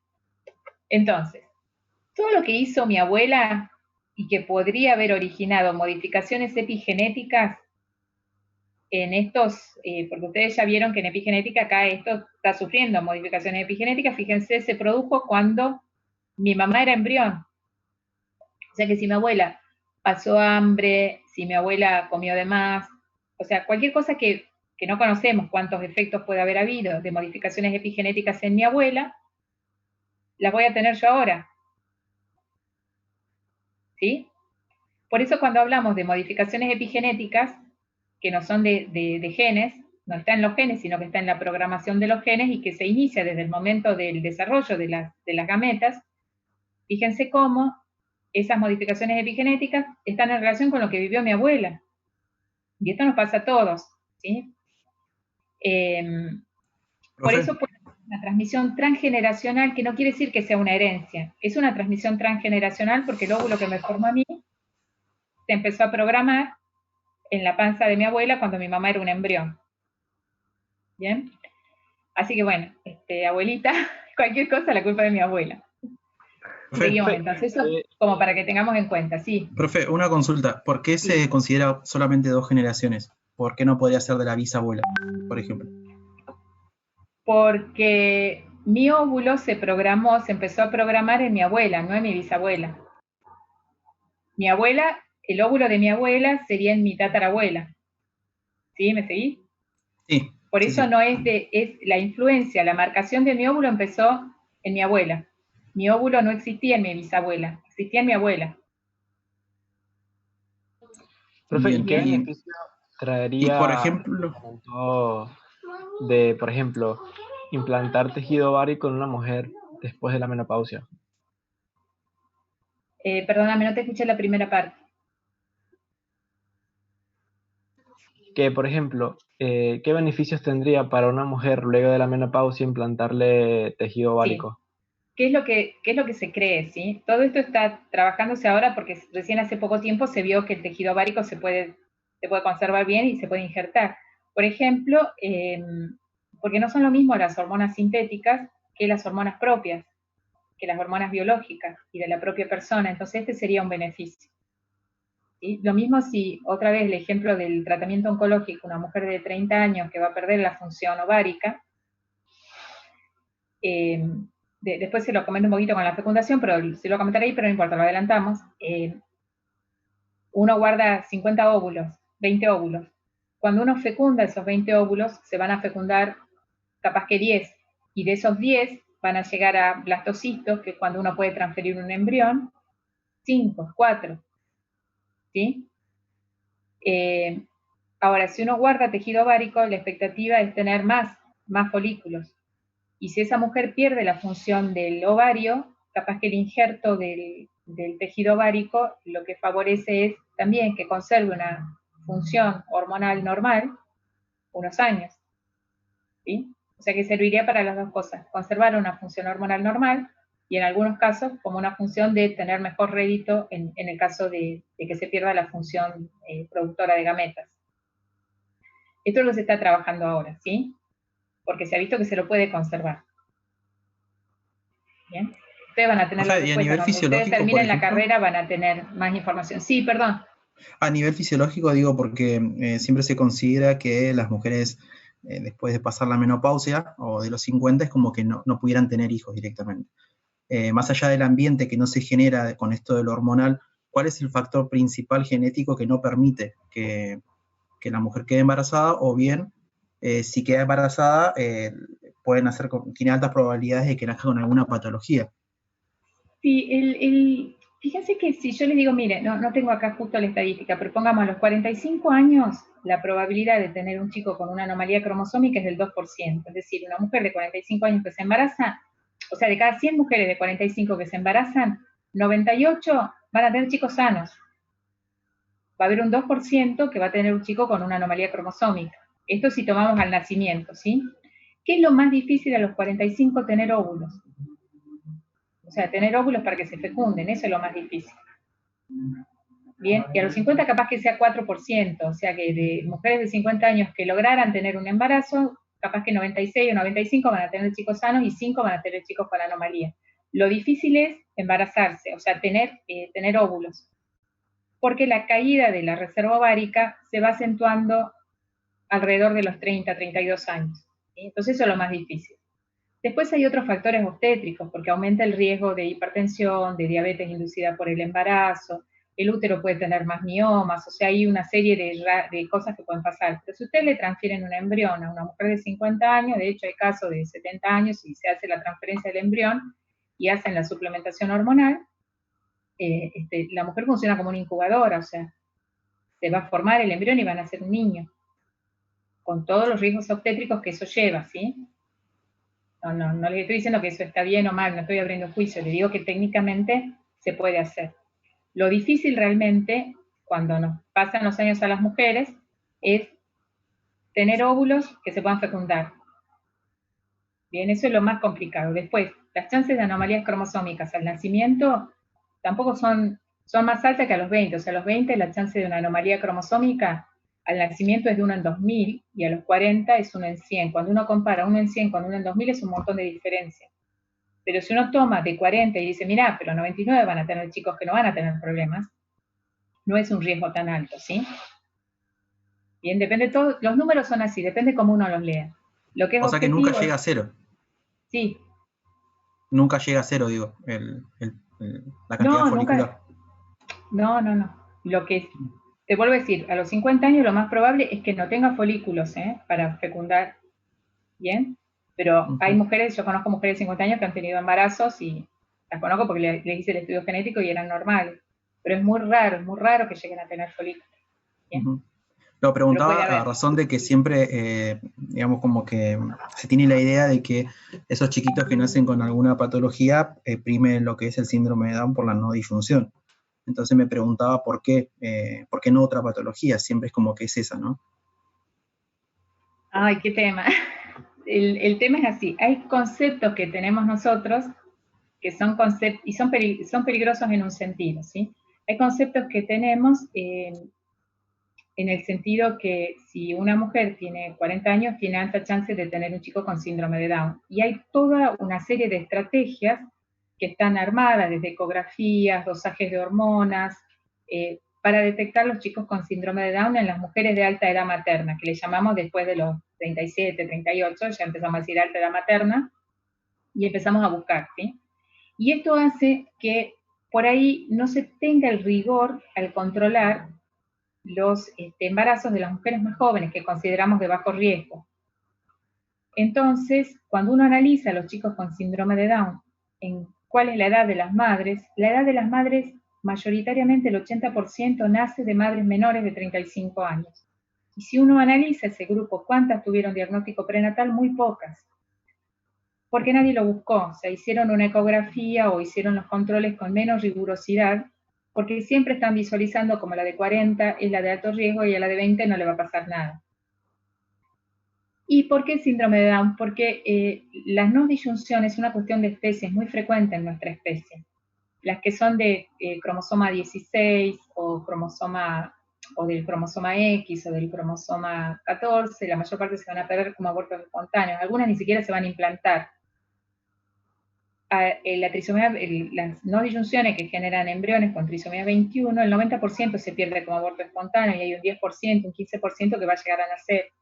Y tienen tan poca diferencia, es una condición genética con relativamente poca diferencia con el individuo de 46, que se hacen adultos y los conocemos. Pero digamos, hay un 3% de embarazos que van a tener anomalías congénitas que no son síndrome de Down, que no son producto de no disyunción, que pueden comprometer severamente la sobrevida del niño y que no tienen que ver con la edad materna. Pero la única que es recurrente, y las conocemos más, es el síndrome de Down. Por eso a nivel de todo el mundo hay estrategias diseñadas, lo van a ver cuando cursen obstetricia también, para detectar los embarazos con síndrome de Down. No así para las otras cosas, ¿sí? Porque son patologías poco frecuentes, que tienen una frecuencia de 1 en 100.000, 1 en 10.000, 1 en 50.000, pero cuando las agrupas son el 3% de los nacidos vivos, o sea que no es un número despreciable. Bien, es un número alto. Pensé que predominaban por ahí al revés pensé que era la situación. Y en un diagnóstico prenatal, ¿qué es lo que se puede llegar a hacer? Es la más recurrente, ¿sí? O sea, es la más recurrente. O sea, si yo te digo, a ver, ¿qué te puedo decir? Una que ustedes puedan identificar. Por ejemplo, anencefalia. La anencefalia puede tener que no se desarrolla, no se cierra el neuroporo anterior, entonces no se desarrollan bien ni la calota ni las estructuras derivadas del telencéfalo, o sea, del cerebro más anterior. La anencefalia puede tener una frecuencia de 1 en 2.000, 1 en 3.000, ¿sí? O sea, de cada 3.000 embarazos o nacidos vivos, supongamos que lo dejáramos correr hasta el final del embarazo, de cada 10.000, en 10.000 tendríamos 3, 4, 5 chicos que nacieran con anencefalia, ¿sí? Si no estuviera autorizada la interrupción del embarazo y todas las mujeres lo tuvieran. En cambio, la frecuencia del síndrome de Down puede ser de 1 en 600. ¿Me entienden la diferencia? 1 en 600 versus 1 en 3.000. el más frecuente en ese grupo que genera anomalías congénitas va a ser el síndrome de Down, porque las otras son poco frecuentes, pero cuando agrupamos las poco frecuentes, las ponemos todas, es el 3% de los nacimientos. ¿Me seguís más o menos lo que te estoy diciendo? ¿Sí? Sí, sí. ¿Sí? Igual, lo que pasa es que las otras son poco frecuentes, entonces no las conocemos y parecen que están en el libro de embriología, pero, o sea, yo trabajo con pacientitos que son los que están en el libro de embriología. ¿Bien?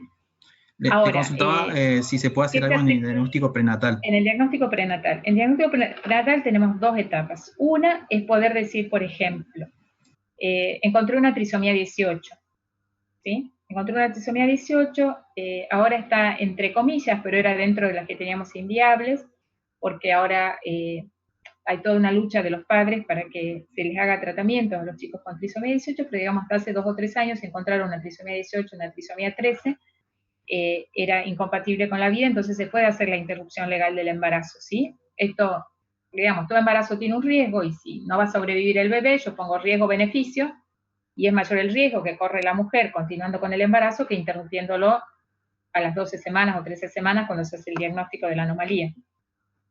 Entonces, esto nosotros en el país, el marco legal que tenemos, no desde ahora, sino desde el siglo pasado, ¿sí? Desde creo que el año 20, no sé cuánto del siglo pasado, que está la ley la ley que está en vigencia ahora en el Código Penal. Si uno tiene más riesgo-beneficio, es mayor el riesgo que el beneficio, entonces uno le puede ofrecer a la paciente interrumpir el embarazo. Esto es con cuestiones institucionales, sin presentar recurso de amparo, sin hacer nada. Es lo que hoy permite la ley. Si la paciente quiere, interrumpe, si no quiere, continúa con el embarazo y con todos los controles de salud que uno hace, ¿sí? Eso es cuando es inviable, cuando uno encuentra anencefalia, cuando encuentra encéfalocele gigante, cuando encuentra una cranioraquisquisis, o sea, todos esos defectos que son muy feos y que son incompatibles con la vida, está la opción. Ahora, lo que también se reinterpreta estos últimos años es decir, bueno, a ver, ¿a qué se refiere con salud de la madre? ¿Sí? La salud psíquica de la madre es parte de la salud. Entonces, si la paciente se le hace diagnóstico que está embarazada de un chico con síndrome de Down, y eso es una cuestión intolerable para la persona, que le ocasiona mucho dolor, inestabilidad emocional, deseo de suicidio, o sea, que tenga un compromiso en su esfera psicosocial, es también una indicación que puede habilitar hacer una interrupción legal del embarazo, ¿sí?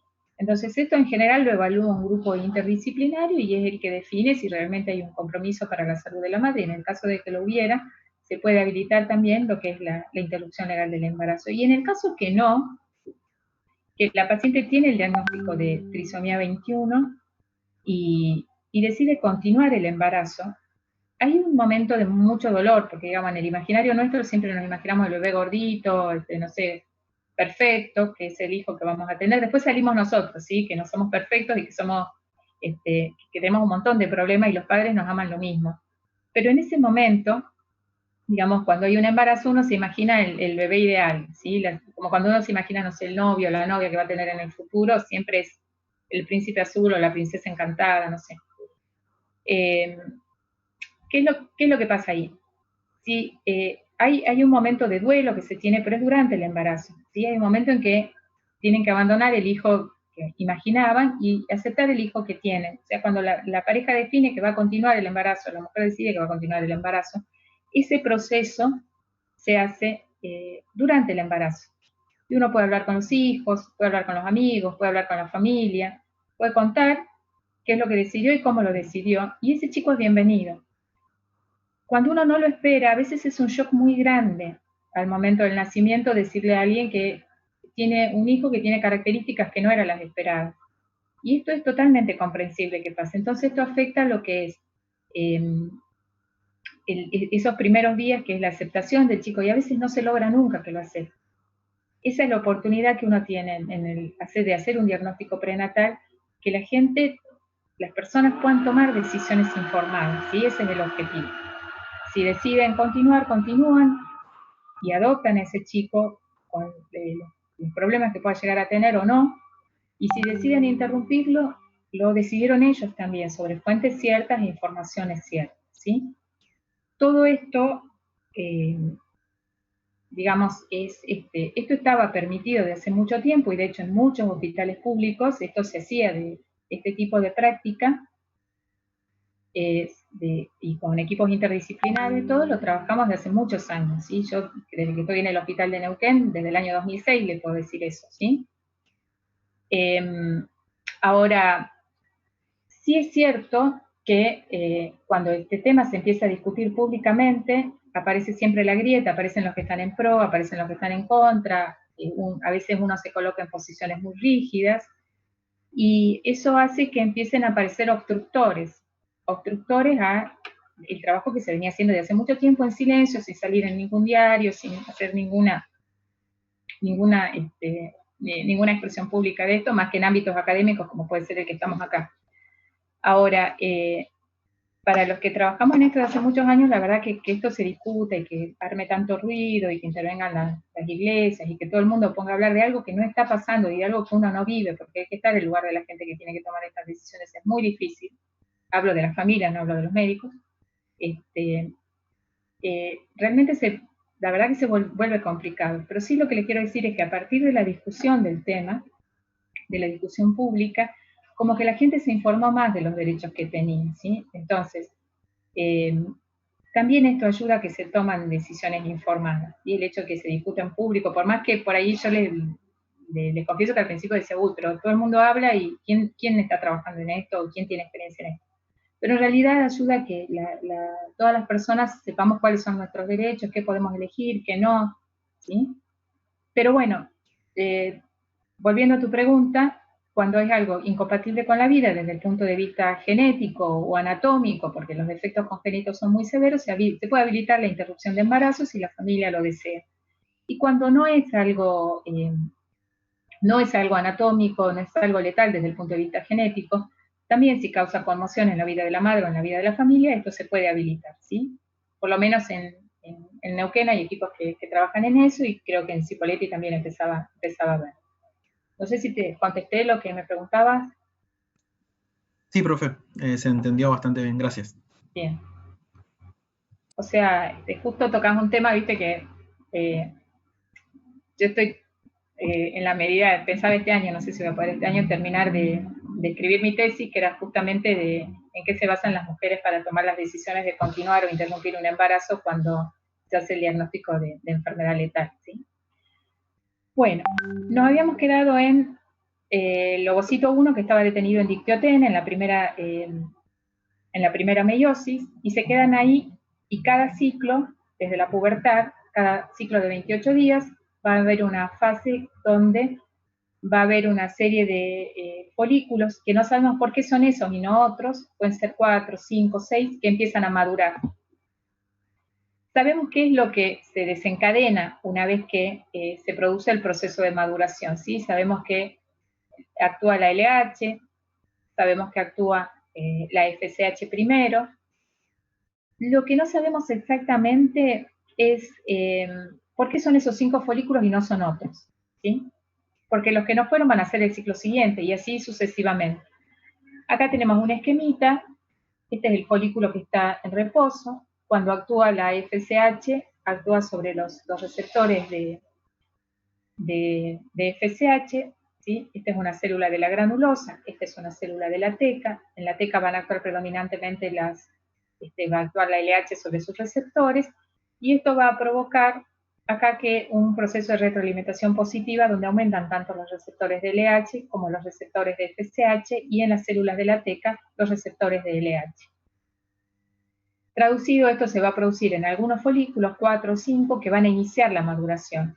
Pero habitualmente este periodo folicular, ¿sí? Que empieza más o menos al tercer día, el día 0 es el día de inicio de la menstruación, ¿sí?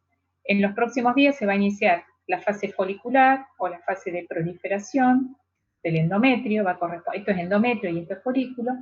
Hay una fase primero de reclutamiento, hay una fase de madurez de los folículos.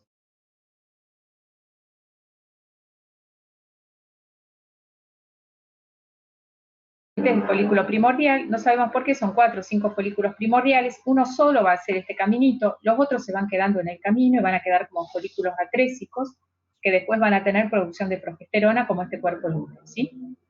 Pero acá están idealizando que empieza uno solo. La primera hormona que va a actuar es esta, que es la FSH, que es la que induce todo lo que es la maduración de los ovocitos,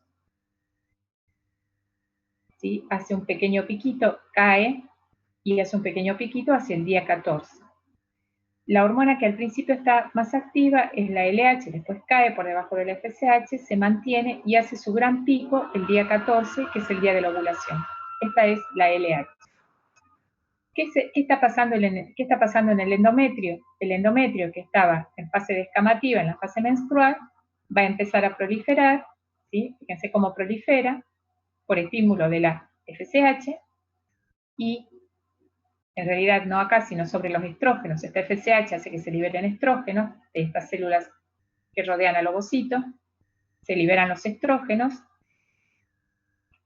hay una caída. Cuando cae, fíjense que esto es posterior, el pico de estrógenos es posterior al pico de FSH, cuando cae hay una caída, y después cuando repunta acá el día 14, hay un segundo pico más chiquito de secreción de estrógenos. O sea, FSH, hormonas pituitarias, van a actuar sobre el folículo, acá se van a liberar, primeros 14 días, fundamentalmente estrógenos. La LH tiene una mesetita, un pico el día 14, y eso coincide con el pico de progesterona que va a haber después del día 14. ¿Qué va a hacer la progesterona? ¿Liberada por quién? Por el cuerpo lúteo, de este folículo que se ovuló, y de los otros folículos que fueron quedando atrésicos, va a liberar esta hormona, que es la progesterona. ¿Qué va a hacer? Que este endometrio que acá proliferó, acá se prepare para ser un endometrio secretor, con muchas glándulas, con mucho glucógeno, con mucha agua y con muchas sales, que se prepara para recibir a este folículo que se ovuló si fue fecundado. Si fue fecundado, ¿qué va a hacer? Va a migrar por la trompa y va a llegar acá. Si la ovulación fue el día 14 y al séptimo día se implanta, va a llegar más o menos al día 21 y acá se va a implantar. Bien, ese es el mecanismo. Entonces acá, hormonas pituitarias, FSH, LH, estrógenos respondiendo a la FSH fundamentalmente, y progesterona respondiendo a la LH. Este es el ciclo ovárico, este es el ciclo uterino, lo vamos a estudiar también cuando veamos en histología los cambios que se producen desde el punto de vista histológico, ¿sí? Este es un ovario idealizado donde están todos los folículos madurando, como si sucediera todo así al mismo tiempo, pero acuérdense esto que son distintas fases que se están produciendo. Folículo primordial, que tiene células planas, estas células foliculares son planas. Folículo primario, cuando ya responden al estímulo hormonal de la FSH y estas células se tornan cúbicas. Después proliferan más y aparece entre ellas una cavidad, que es lo que se va a llamar el antro folicular. Esto se llama cúmulus o ófuros, sí. Perdón, quería consultar qué pasa si el ovocito no es fecundado. Si el ovocito no es fecundado, nada, va a salir con las secreciones uterinas. ¿Sí? Con las secreciones del útero y de la vagina. ¿No se convierte en cuerpo al No. Ahí vamos a esto, mira. Vamos a este esquemita.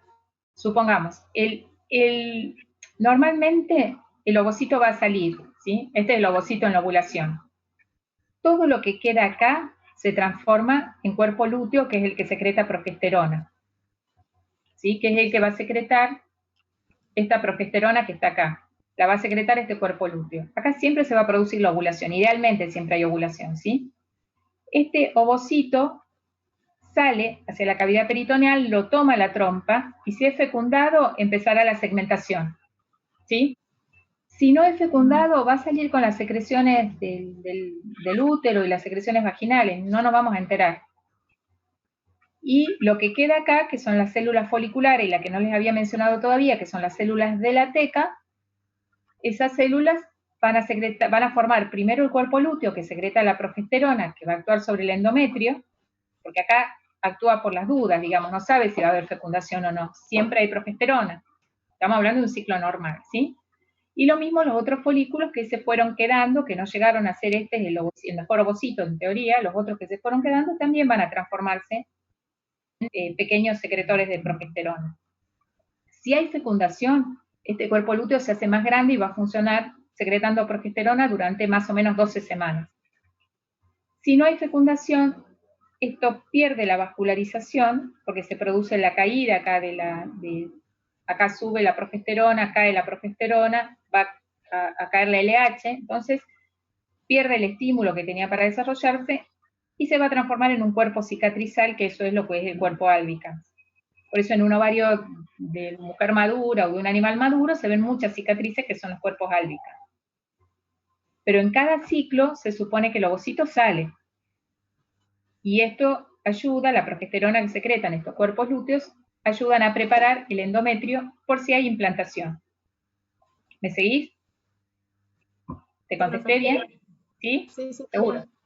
Entonces, el ovocito en teoría, si es un ciclo normal y todo, el ovocito se expulsa. Si es fecundado, habrá segmentación, habrá implantación. Pero si no es fecundado, saldrá con las secreciones uterinas. ¿Bien? Y lo que queda así, que son, yo les hablaba de las células foliculares acá, y se van a formar otro grupo de células que son las células de la teca, que son células también del estroma ovárico. Ninguna de estas son derivadas de células germinativas, ¿sí? Estas son células, si vamos para atrás, son células de la gónada bipotencial. Se van a formar las células de la teca interna, que es la que más progesterona libera, y teca externa, que es una capa más fibrosa. Así se va a formar entonces el folículo maduro, que tiene el ovocito, la zona pelúcida, que es lo que rodea al ovocito, células foliculares que forman la corona radiada, células foliculares que rodean a todo el ovocito, el antro folicular, células de la teca interna, y células de la teca externa. Profe, Sí. tengo una duda. ¿Sí? Cuando se libera el ovocito maduro, digamos, ¿se libera uno por cada ovario o uno entre los dos, por así decirlo? Habitualmente es uno entre los dos. Y ahí les cuento un chumerío también. Se libera uno de los dos. De cada uno empezaron a madurarse, les digo, 4, 5, y uno, que se supone que es el mejor, se va a liberar. Entonces, no sé por qué se libera uno, porque otro, teóricamente el más apto, es el que se va a liberar, ¿sí? Pero en razón de verdad no sabemos bien por qué pasa eso. Teóricamente, si una mujer tiene un solo ovario, ¿uno qué diría? Tiene la mitad de los óvulos. ¿Sí? ¿Eso, no pensaría en eso? Eso sería lo lógico, porque uno dice, tengo un pool de óvulos, si tengo un solo ovario, tengo la mitad, pero en realidad ni se acorta ni se adelanta la menopausia, porque una mujer tiene un solo ovario. ¿Bien? ¿Está? O sea, y uno también suele pensar que, bueno, que si se ovuló del lado derecho, ese ovocito va a entrar a la trompa derecha. Pero en realidad puede entrar a la trompa derecha o a la trompa izquierda. Y esto se ha visto porque a veces se tiene un ovario derecho, no se tiene la trompa de ese lado, no se tiene el ovario izquierdo y lo mismo hay embarazo.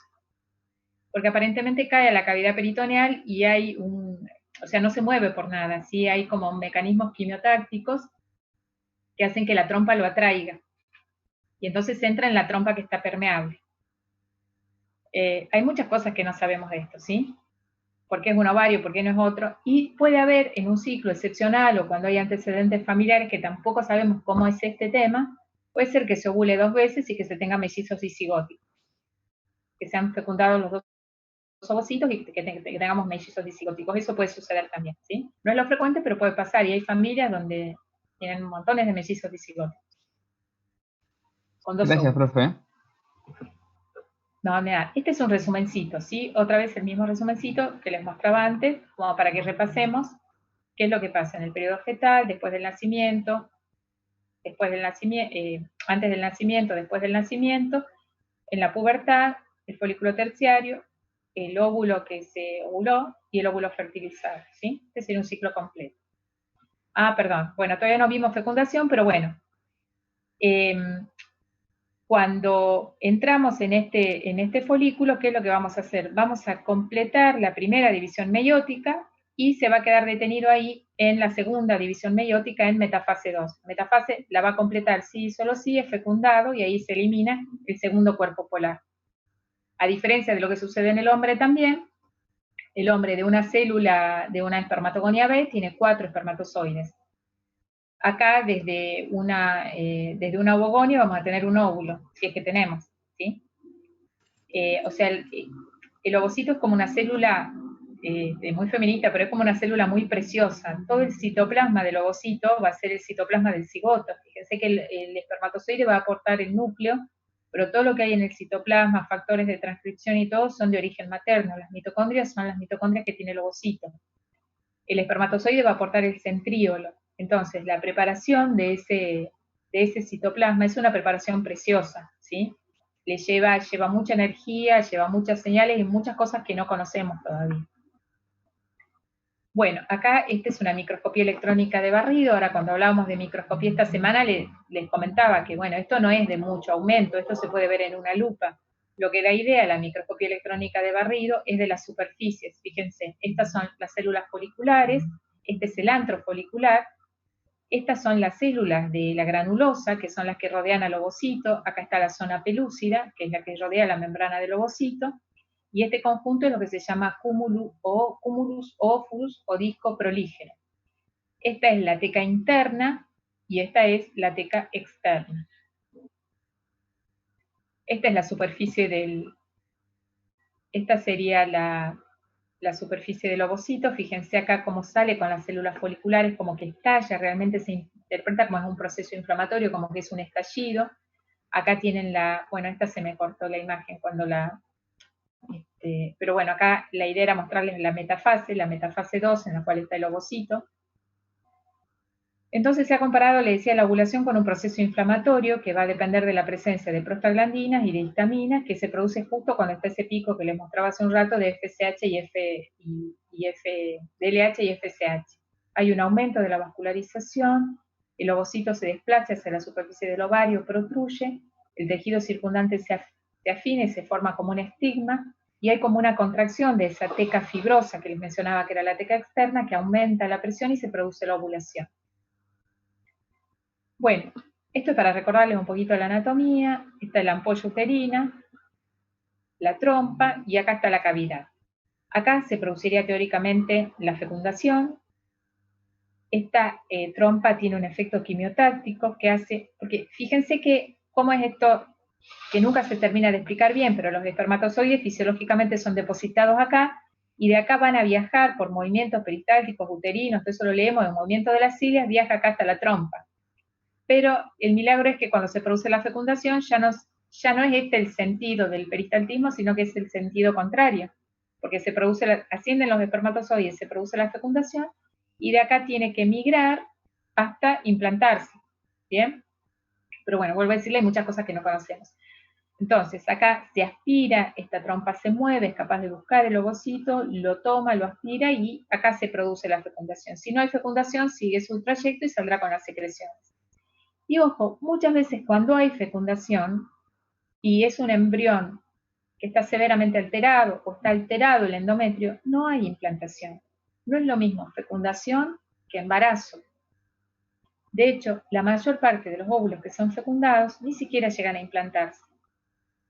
Eso se supo a partir de hacer fertilizaciones asistidas, donde uno ponía hermosos blastocitos para que se implanten y no había implantación, ¿sí? Entonces ahí se vio que no era sinónimo implantación, no era lo mismo fecundación a decir embarazo. Tampoco es lo mismo decir implantación que decir embarazo. De los embriones que se implantan y que yo puedo ver en ecografía, es decir, que llegan por lo menos hasta la semana sexta, el 20% se va a perder como un aborto espontáneo. ¿Bien? Por eso no es lo mismo decir tengo un óvulo fecundado o un cigoto que decir tengo un niño. No es lo mismo, ¿sí? Esto se supo a partir, ya les digo, de hacer fertilizaciones asistidas y de ver que, implanté 2 y no quedó ninguno. Tenía 20 óvulos, me salieron 5 embriones y de los 5 embriones no prendió ninguno. A pesar de que se hizo todo perfecto y todo cuidado. Y eso sucede fisiológicamente. Somos una especie flojita para la fertilidad, ¿sí? Si bien es cierto, en familia hay parejas que tienen 20 hijos o 12 hijos, no sé yo, pero no es lo común de la especie nuestra, aún sin métodos anticonceptivos. Fíjense acá está el ovario, cómo toma el ovocito, ¿sí? La trompa tiene un rol activo y seguramente hay señales ahí genes activos y proteínas que hacen estas señales.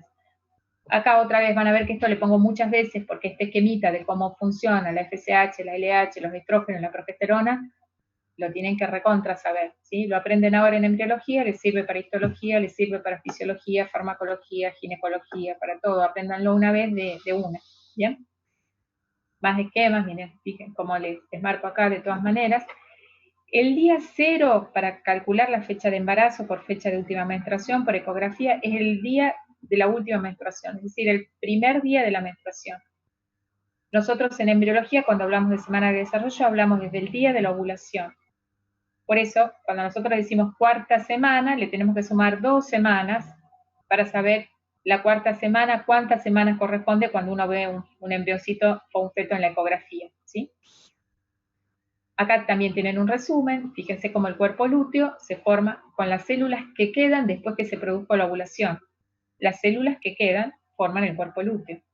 Pero no hay un solo folículo en crecimiento, sino que son varios folículos en crecimiento que también van a experimentar una transformación lútea. Lo que está acá, tenemos acá como es el ciclo de las hormonas, ¿sí? Estrógenos, progesterona, FSH y LH. Lo mismo, y van a tener varios, sí. Respecto a las fechas, si nos hacen una pregunta en el parcial, que saquemos una fecha determinada desde la última menstruación.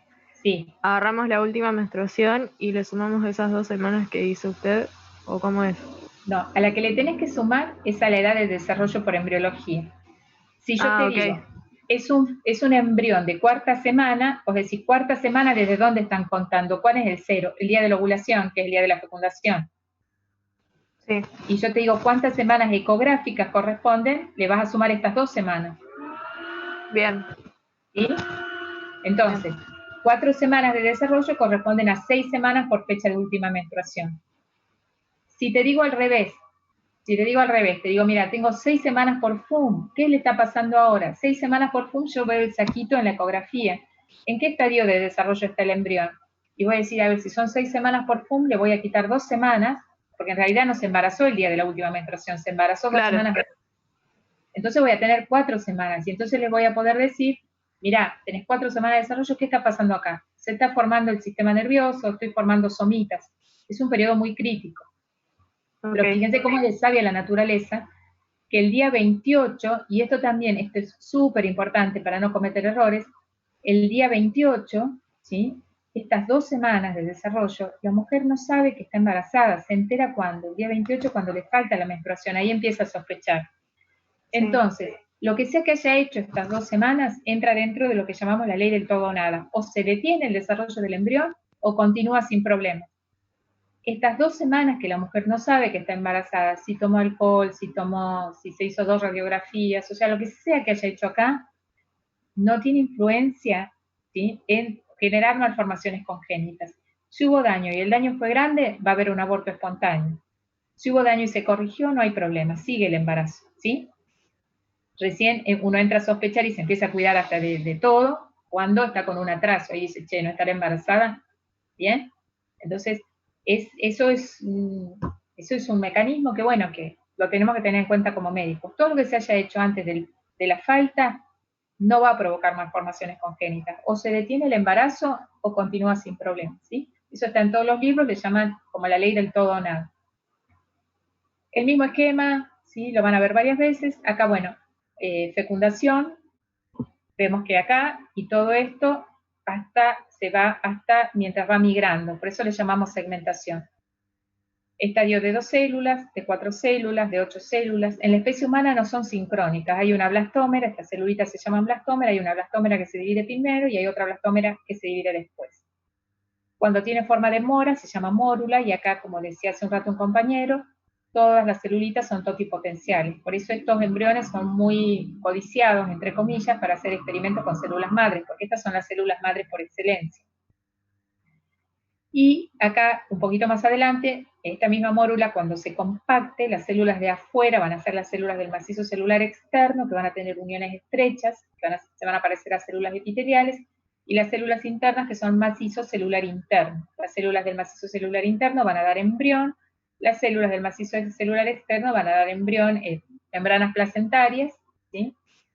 Placenta y membranas placentarias. Y en el blastocisto, lo que es macizo celular interno se va a separar en una zona, y lo que es macizo celular externo va a quedar rodeando. ¿Sí? Entonces acá vamos a tener embrioblasto y trofoblasto. Y así terminamos la primera semana, terminamos la segmentación. Ovocito, fíjense acá tengo el primer cuerpo polar, y fíjense cómo siempre está rodeado de su zona pelúcida y de las células foliculares. Bueno, acá están todos los espermatozoides tratando de entrar, y uno solo que normalmente entra, todo normalmente.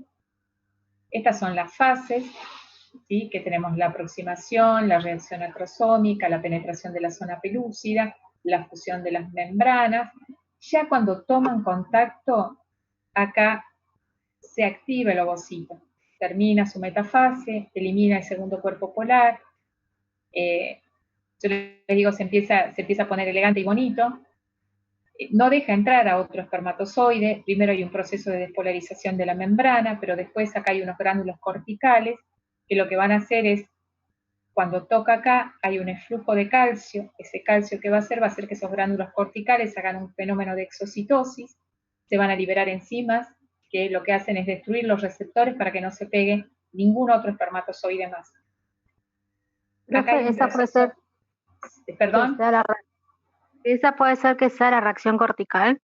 Esa es la reacción cortical, se llama reacción cortical y reacción de zona, ¿sí? Sí. Que lo que hacen es despolarizar y destruir los receptores de la zona pelúcida, sí. En cuanto a la guía de estudio, había una pregunta que no pude responderla porque no la pude pensar. A ver. En por qué se llama la primera semana segmentación. Porque no tenés un aumento del tamaño de la célula, tiene el mismo tamaño del cigoto. Y en realidad lo que haces es dividir el citoplasma y del cigoto, lo vas dividiendo en células más chiquititas, pero no hay un aumento del tamaño del cigoto. Recién cuando, del embrión, perdón, ¿sí? Tiene el mismo tamaño del cigoto. Recién cuando se produce la implantación y pierde la zona pelúcida, empieza la fase de crecimiento. Hasta ahí tiene el mismo tamaño de la célula huevo, por eso es segmentación, ¿sí? Se segmenta en celulitas más pequeñas, ¿sí? ¿Pero se sigue segmentando el embrión o no? Después ya no se le llama segmentación porque ya crece el embrión. Ahí se le llama segmentación la primera semana, porque de una sola célula, que es la célula huevo, que es el óvulo fecundado, sin crecimiento vos la segmentás en células más chiquitas. Después de la implantación, cuando pierde la zona pelúcida, ya el embrión empieza a crecer, ya no hablamos de segmentación, ¿sí? Se le llama solamente a la primera semana porque ese es el concepto, digamos. Aumenta el número de células, pero en realidad estás dividiendo el mismo citoplasma siempre, que es el citoplasma del cigoto. Claro, ya entendí. Gracias.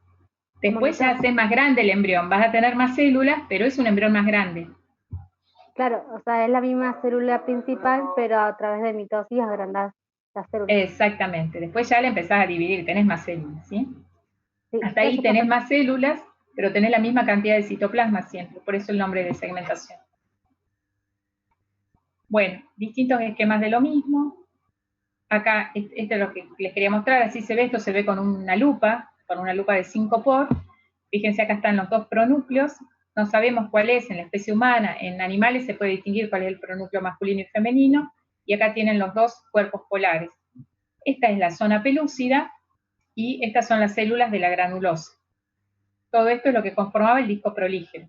¿Qué es lo que va a pasar acá? El pronúcleo masculino pierde las protaminas, adquiere histonas, se duplica el ADN y se fusionan los dos. Fíjense acá, siempre vamos a tener el mismo tamaño, ¿ven? Acá tenemos 3 blastómeras.